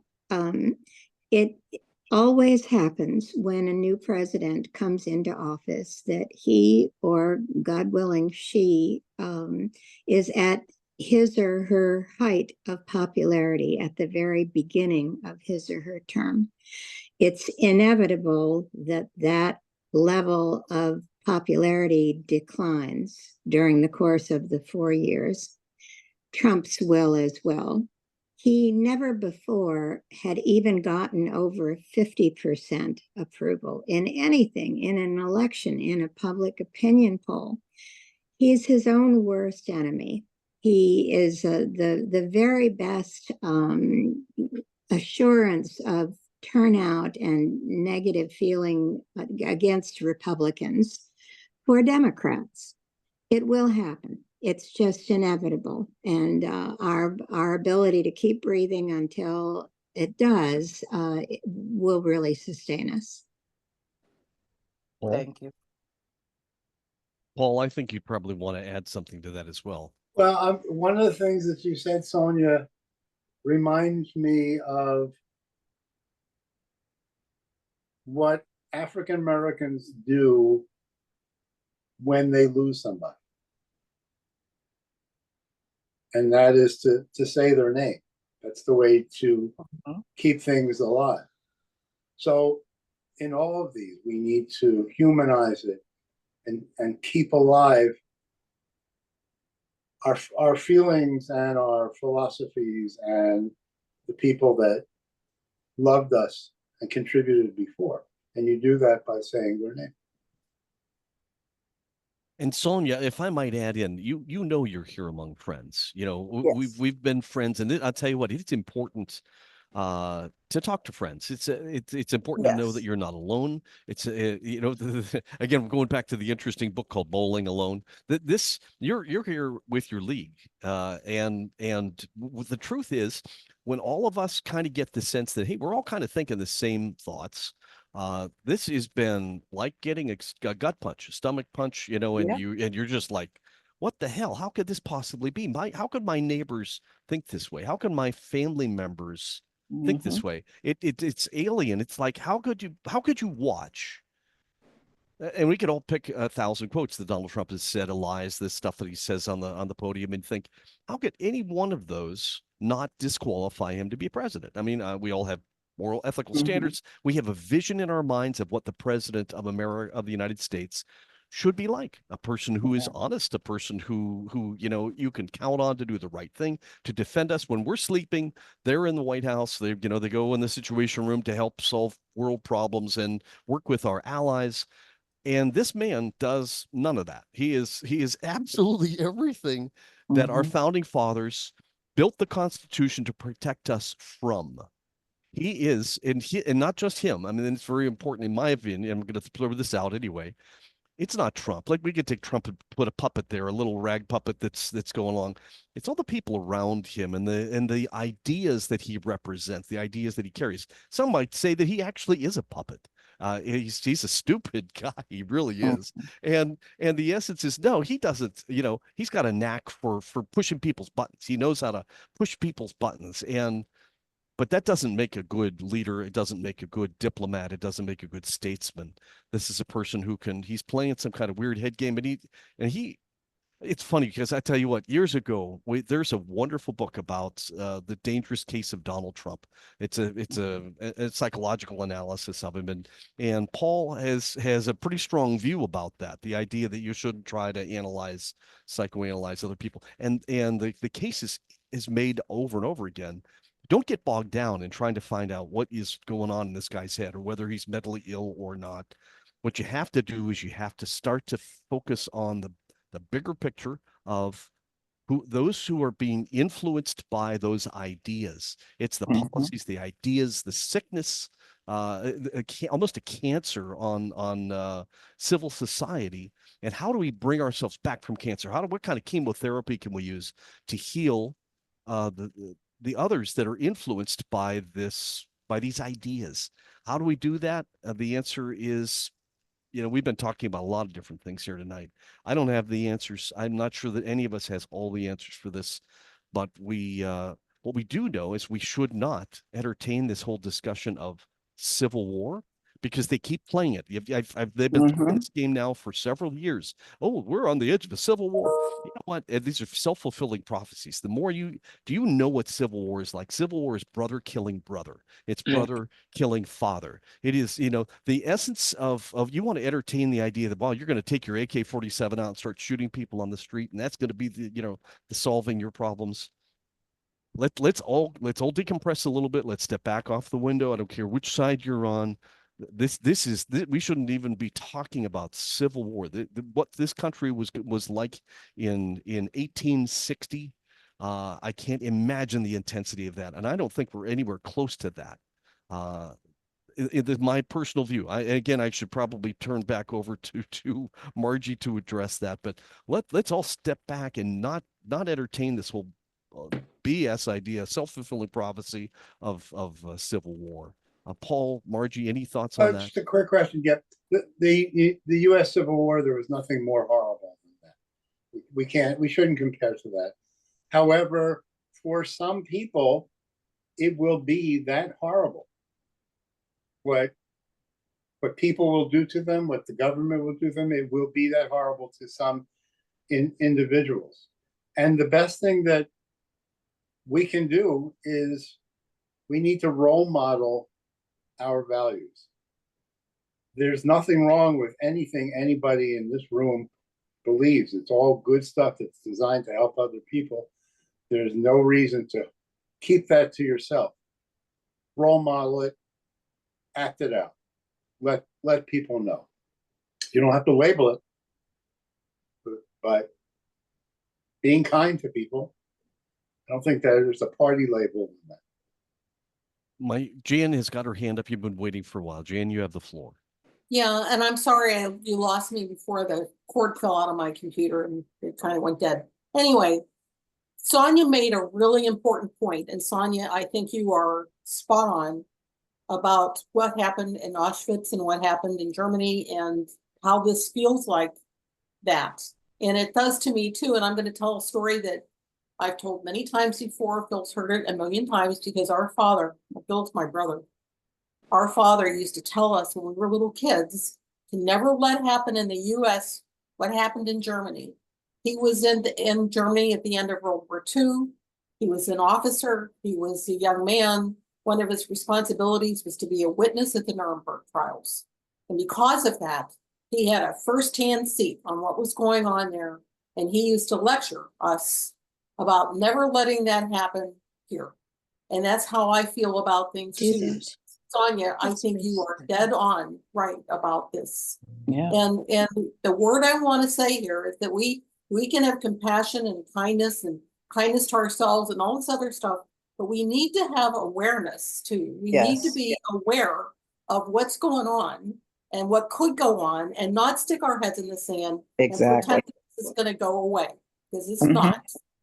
Right. And speak out. And speak out. Yes. Yeah. That's my point. That's it. Yeah. So thank you. We actually had some Nazis, gosh, it's been about 6 months ago, I think, that this happened, but they're all around us. These are people that actually have swastikas, and they were standing on an overpass on I-95 in the northern part of Brevard County, waving their swastikas around, trying to get response from the cars going by. And I'm sure there were people honking and waving at them. And the question really is, are we, how bad is this? Are we really at this point? People don't. Yes, we are there. We have threats daily. They walk around with their flags. It's like that silent intimidation. Like, you know what I'm saying? Where now people have to carry their guns. They have to have it. But because you work for the county, you can't have it inside the building, but you can have it in your car. Great, I'll be shot inside the building until I get to my car, right? Are you kidding me? But it's these silent intimidations that they're doing, and they're doing it more and more. And nobody seems to care. Nobody. Why? Because the parks are free. They could walk around what they want. They could show their guns. They could show their Confederate flags and do all of that. So it's like these silent intimidations. And now it's no more could. They out the closet. He had made it all right for everyone to express how they feel, and he gave them such a fear that they're the minorities now, and that the minorities are taking over and take your rightful place in America, and we can't let this happen. And now on the news, it's clearly saying, Putin is saying it's going to be a new world order. Are y'all kidding? And this is happening. This is straight from the Hitler playbook. And what's going to happen is that what were we really doing? As history is writing itself right now, what did we really do? What are we doing? We're watching it unfold in front of our eyes right now. And then a lot of people don't know what to do, because they think it can't happen, and it's happening now. When you mentioned the fact that you had gotten this email, one of the things that I know that's going on, and our intelligence community has been pushing this hard to get this word out to the media, to spread the word, and that is they know that the Russians and the Iranians, especially, but the Chinese too probably, are driving wedges into our population any way that they can. And it's very possible. It is very, very possible that email that you saw actually didn't come from Trump. It may have come from a building in Russia, where they're playing games with us any way that they can. If they can drive a wedge between various parts of our democracy, if they can cause our democracy to fail, they get more control and they get to do what they want. Putin himself, of course, is an old KGB master, a master of psychology. They call it psyops, where they can only dream of how easy it is, how cheap it is for them to give $10,000 to some kid on a podcast who's got a podcast in the United States, and they give him some talking points. He reads those talking points out loud. They give him $10,000 or $100,000, and they're doing it. We've got people that are carrying the message from North Korea, Russia, from China, and we think it's them. Is that coming from? Did that Trump actually say that? Most of us, can't keep track of this stuff. They're playing very, very effective head games with us. And by the way, that text might have come from Trump. I'm not sure, but we all have to be extremely careful and very skeptical about things that we see coming in on social media, coming in via the internet. I don't know if Margie, you want to talk about that or not? This influence, and it's like a fire hose. They're pumping uh, uh, disinformation at us at an unprecedented rate, and we as humans aren't used to sorting information at this rate. We don't, our brains aren't computers. When you get a message, you kind of assume there must be some truth to it or something. Where did that come from? When in fact it is completely fake, completely made up. We have to be very, very, very careful of that. Marjorie Yeah. or Paul, either of you want to talk about that? I think it's important for us to understand that the party polarization and the ideological polarization that we are dealing with right now, and that we have been increasingly since 1980, leads us to a level of suspicion that makes us vulnerable to. Excuse me, I got unvideoed because I ended up pressing something that I shouldn't have pressed, and so I left you for a while. That tends to dehumanize the other folks whom we're talking to, the people who we are suspicious of. And when that happens, it's easy for us to say, okay, I received this message. It's just really outrageous, so it must have come from the other side. I think we all have to just train ourselves to look carefully, and I'm sure that you do as well, Sonia, to cues that might indicate that something is illegitimate, that it's disinformation, that it's not just wrong, it's intentionally wrong. Look carefully where it is that it comes from. Look carefully to the nature of the language. Why would somebody be sending me language like this? And I think that it's entirely possible that that has come from a troll farm. We know that they're very active, and really there's nothing that we have other than our own ability to be self-protective and to say, I'm not sure whether this is real, so maybe I'll just kind of leave my credibility to the side for a moment and wait to hear more about it. Thank you very much, Margie. I appreciate it. I see Bonnie's got her hand up. Bonnie, what would you like to say? You've got the floor. Phil, just a second, real quick. We also had Marty, who had her hand up for a long time. And we didn't get a chance to say anything to her. So if you don't mind, No, did you? go ahead, Marty. I don't. CDO wants to speak. Let them speak. Who was it? I do not know what that Oh, maybe she got entity off. Mary Votel. Okay, well, that's Mary. I'm sorry. Did she leave? She's here, but she's on off mute, but she hasn't said anything. Oh, okay. Mary, yeah, she's come back up. Mary Votel. And then- Mary, do you have something you would like to say? And if you can activate your camera, please do that for us. We prefer to have our guests up on video, please. Oh, I have a little sticker over my camera, so the buoys can't see me. I have to take off. Anyways, can you hear me?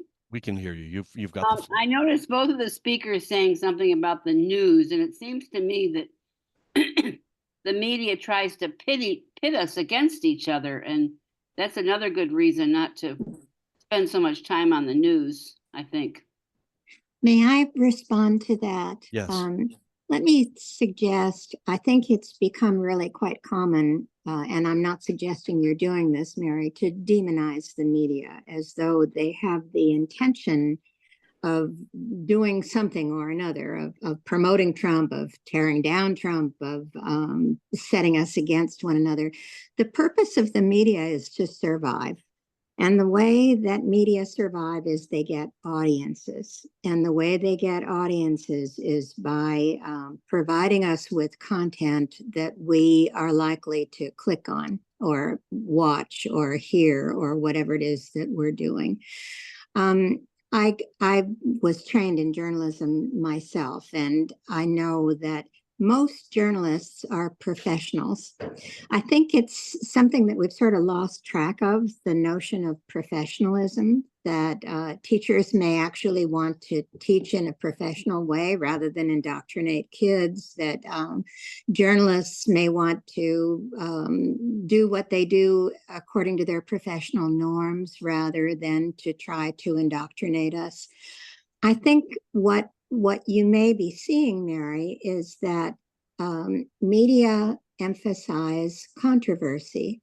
That's perfectly understandable because they need an audience, and we are just much more likely to respond to controversy than we are to, oh, well, most of the United States today didn't rob anybody, didn't cross any borders, made dinner, maybe did the laundry if they were lucky. There was a wonderful column from Dave Barry before he debarked to Miami, in which he said, consider two headlines. See which one you would click on. The first headline is Federal Reserve Bank reconsiders consideration of interest rates that were previously considered. And the second is Federal Reserve Bank caught in motel with underage sheep. It's just simply going to be the case that when the media need audiences, they need to provide us with the political equivalent of the underage sheep. That isn't because they want to set us against one another. It's because they want to live just like we want to live. And that's the way they get audiences.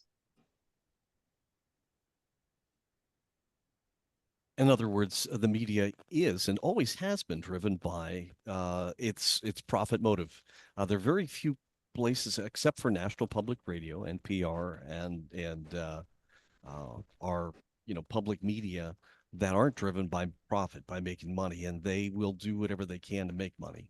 And in fact, think of William Randolph Hearst creating jingoism and yellow journalism, frankly stirring up people to sell newspapers, and they started the Spanish-American War, and that's an important lesson from history as well. To sell papers. They're rich people that control the media. Another problem that we all suffer from these days is how few individuals control so much of the media that we consume, and that's gravely dangerous, with Elon Musk purchasing Twitter and creating his own little propaganda outlet, and the Sinclair broadcasting system, which is controlled by just a few people, and Rupert Murdoch. These are huge systems that control people's minds, control our thoughts, our perception of reality, coming from just a few extremely wealthy people who have clearly have agendas. And that's a grave danger that we face right now when we don't have checks and balances on our media. You know what? Let's go back. I see we have a hand right now with Bonnie Ida. Bonnie, would you like to pick it up? Yeah. I don't want to create any particular dissension, but there's been a mention of Israel Gaza in the context of how we're not, it's not presented to us as a personal tragedy. And the truth of the matter is that we are spending our treasure on a genocide. And and I'm including the Democratic Party that has lost this election. It's very hard for me to deal with that because as a Jewish person, it's everything contrary to what I've been raised to believe. And I wonder how Sonia reacts to it. But this is a tragedy that we cry over every day, that it's so awful. For those of us who don't, who use Instagram or something, and we actually do see the reality on the ground. I could use some psychological counseling on that, but also I'm just trying to point out that we're talking about other people doing such horrible things in terms of guns and violence and civil war, and we are paying taxes to do that very thing in another country. And I think that's very hard to deal with psychologically. So I totally agree with you on that. We don't talk about that enough. And I think what happens is that, I don't know, but I have a lot of Muslim friends. I have a lot of friends that got caught over there and couldn't get back. I think when it's not real in a person's life and they have no one to connect to, they just think it's a story, right? So it's just like when a spaceship blew up years ago. If you wasn't in Florida or you didn't have any reaction to that, nobody cared, right? Like like the towers, when the towers fell, until you have a personal connection with those things. But yeah, I think it's a tragedy that we're sitting over there and we're bombing their lives and sending money. Like, I think it's terrible, and no one talks about that enough, right? I think it's so two-sided. But I also think people just don't care anymore. Everybody got so cold-hearted until it becomes a reality in their lives, until it hits someone that they love, until it hits them. And it's just sad. I think everyone turned cold. I just think the world is, I don't know. I don't know. I just need help with that too. Nobody cares about people anymore. Humanity. The right. Let me let me add something before. I think we're kind of close to the end of our time. We are I indeed. Yes, think ma'am. I think this is a really good example of what we've been talking about. How do we talk about an issue that divides us in a way that is civil? One thing that we do, I think, is that we be very careful not to overgeneralize. I think that a lot of folks may well be thinking right now that, oh my God, the country is against me. So far as I can see from the popular vote statistics I have right now, Trump is getting 51% of the popular vote. That means he didn't get 49% of the popular vote. We're not talking about the country. We're talking about half the country plus 1 percentage point of it. We have to be careful not to overestimate the amount of hostility that we see. And another thing that we can do when you talk to people who have different views from you is, instead of just simply stating your view, ask them, what was it that brought you to that point of view? Where did you start when you began feeling about, and I'm not going to state any specific questions because that may just generate some arguments, but rather what kinds of things are most important to you in developing the opinion that you hold? And then maybe I can tell you where I started in developing the different opinion that I hold, so that if we don't agree, which is perfectly normal, we can at least understand and respect one another for the views that we do hold. Margie, if I might throw my 2 cents worth in here just for a second, and that is, I know I often hear the idea that you might have 50% of the population believes this and 50% believes that. These numbers that we have are percentages of registered voters, and Yeah. actually, which is a very small subset, or not very small, it's a small subset of the actual 330 million people that live in our country. Remember that there are a whole bunch of people that are younger than 18 that can't vote. There are a whole bunch of people that are not registered, especially near the end. There's a whole bunch of people that are not registered anywhere in the middle, and they're not represented at all by any of these numbers. This is only the people that are registered to vote. These percentages that we're looking at, these numbers. Remember, there are 330 million people out there, and only, what is the number? It's 157 million or something that actually vote. And so these there's a huge portion of our population that's completely unrepresented in this. And I think that, call them the vast quiet majority or whatever. There's a whole bunch of people that just, they aren't paying attention. They don't know who's running for office. They're busy with their job mowing lawns or whatever, and they don't have time for any of this. We should all be thoughtful of that this discussion about percentages is registered voters. Is that correct? Yes, let me add to that. That is exactly what I was going to say, is that I think in this election, 70% of registered voters voted, and only 70 some percent of people who are eligible to vote are registered. So therefore, if you take those numbers and multiply them all together, then the actual number of people who support Trump is something like 25% of eligible voters. Yeah, I don't think we know what's going to happen in the coming months. I think this is a journey. I think Trump has made a lot of threats. We don't know if he's going to follow through on them. We don't really, I think maybe we have to do this again, because we can't predict that everything is going to be hunky-dory, or that, you know, he will or will not do those things, or that there might be vigilante. I mean, I think we should consider doing this again, because I see a need for it. Well, you know what, Larry, you are actually kind of that's kind of a neat bookend for our discussion this evening, and that is that this is a tough time. We have to, first of all, in order to solve a problem, you have to acknowledge the problem exists. And it's important for all of us to recognize that, yeah, what's going on right now? This election has revealed some things that are seem to be rather disturbing.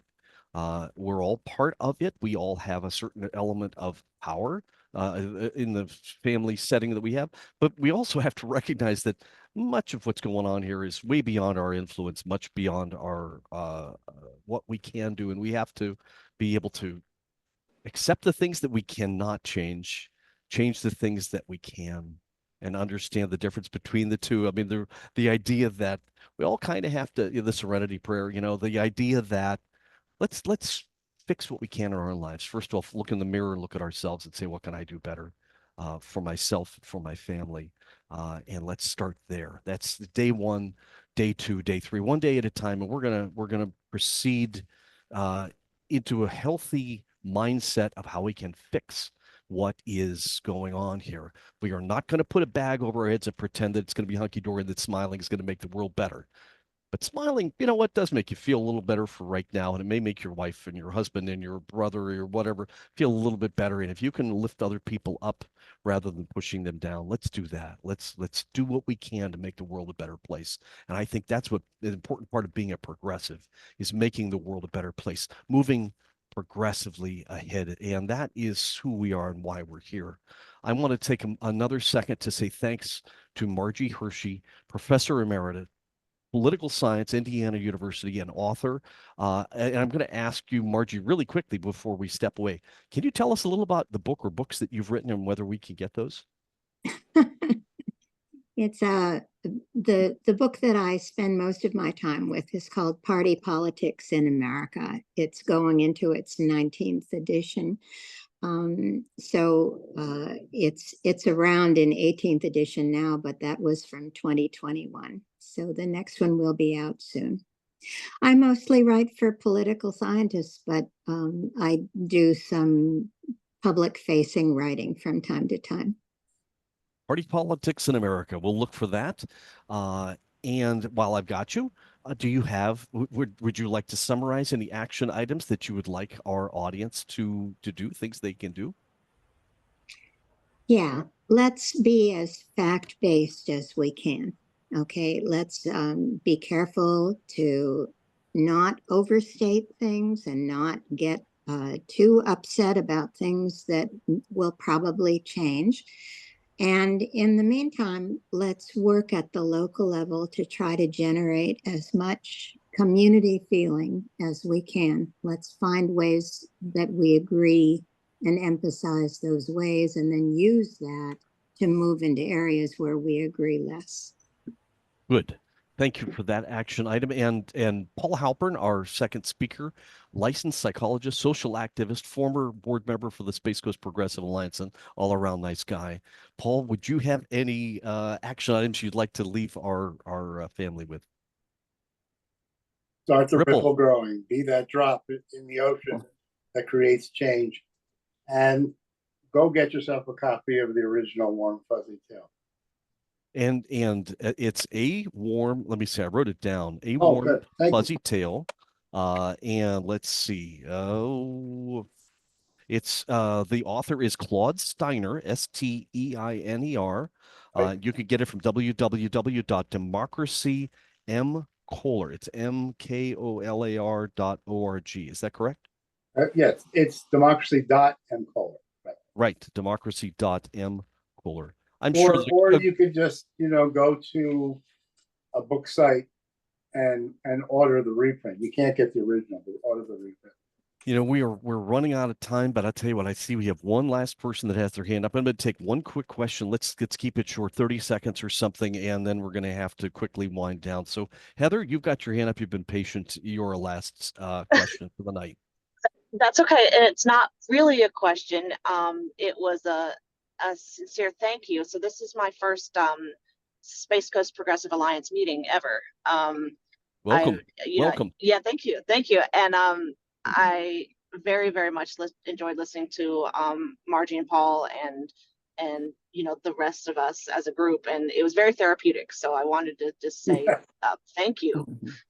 Join You're us very for our welcome. Christmas, our holiday party. If you would like to, I don't know if you came in the beginning when we talked about the holiday party, December 5th, from 3 until probably 5 or 6. I am going to do my best to do so. I was here from the start, and I do have another engagement a little after that, but I am going to try to come out. Thank you very much, That's how Heather. we And can I'll tell you begin what, the it's collaborations and continue on a better path. So, yes, ma'am. Agreed. well, the Space Coast Progressive Alliance, like many organizations, it depends on volunteers. We're all volunteers, and frankly, with we're all aging out. We're all have different interests and things, and we desperately need some new faces to be involved. This is a time where we will be tested. We're all tested, and either SCPA will exist in the future or it will not, and that depends a lot on all of us who's willing to take their time and do this kind of work. It's and boy, we were lucky to get some fantastic speakers tonight. If everybody, I've got a couple last, you know what, let me do this very quickly. A couple quick things. A reminder of our action items. So we've talked about being fact-based. Don't overstate things. Don't work with the community. Get involved. Do what you can on a local basis. And as Paul has said, be the ripple. You drop a pebble into a pond and watch the ripples spread, and the influence that you can have on your community and the people around you is real. Recognize it and be that ripple. Be the person that triggers the ripple in the pond, and do it in a positive way. Our program must not end here. We always tell people, please, if you saw something here that's valuable to you, don't keep it to yourself. If you do, we failed. If you can take that to work, take it to school, take it to your church, wherever it is that you can spread the word of what you've heard, what you've learned here tonight, then we succeed. And you can be that ripple. You can be the person who brings the lessons from our events, the stories, what you've heard, and help and share those with other people. Then we succeed if you can do that. Our next First Thursday program will be our live holiday party, Thursday, December 5th. We've been talking about it. You can see more about that on our website, www.scpaflorida.com. And if everybody could please come off of mute, let's give our speakers, Margie Hershey and Paul Halpern, a round of applause. We're going to give you a standing round of applause. I can't stand up, but we're here to say thank you for being here. Yes. An excellent program. Excellent. And to all of my friends, let us all be courageous, be safe. Remember that we're all distracted. When you drive a car distracted, it is as dangerous as being intoxicated. So please, in your dealings in your life, take some deep breaths. And when you have important things to do, like drive a car, do not be distracted by this. Sometimes it's best to turn the radio off and just focus on getting safely from point A to B. So we'll look forward to seeing you all at the holiday party in December. And we want to say good night. Thank you, everyone. Have a beautiful evening. We'll look forward to seeing you then. Thank you. Thank you very much. Thank Good you, night. everybody. Thank you, Peace Margie. out. Thank you, You're Paul. welcome. Good night. Good night. good night, all. Good night, all. Karen, Yes, dear. I can see you hear still me? on there, Paul. Huh? It's Karen Huston. Yes, dear. Can you hear me? I can. I didn't even know if you knew I was on. Who's this? Oh, Do me a favor, by the way, Larry, be sure that you've stopped the recording and or yeah, that's.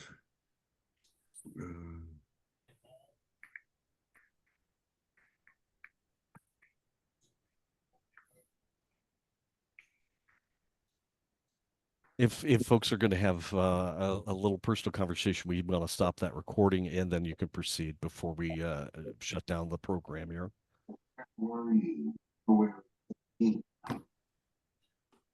I'm gonna say good night, guys. Good night, Jan. Got it. And Okay.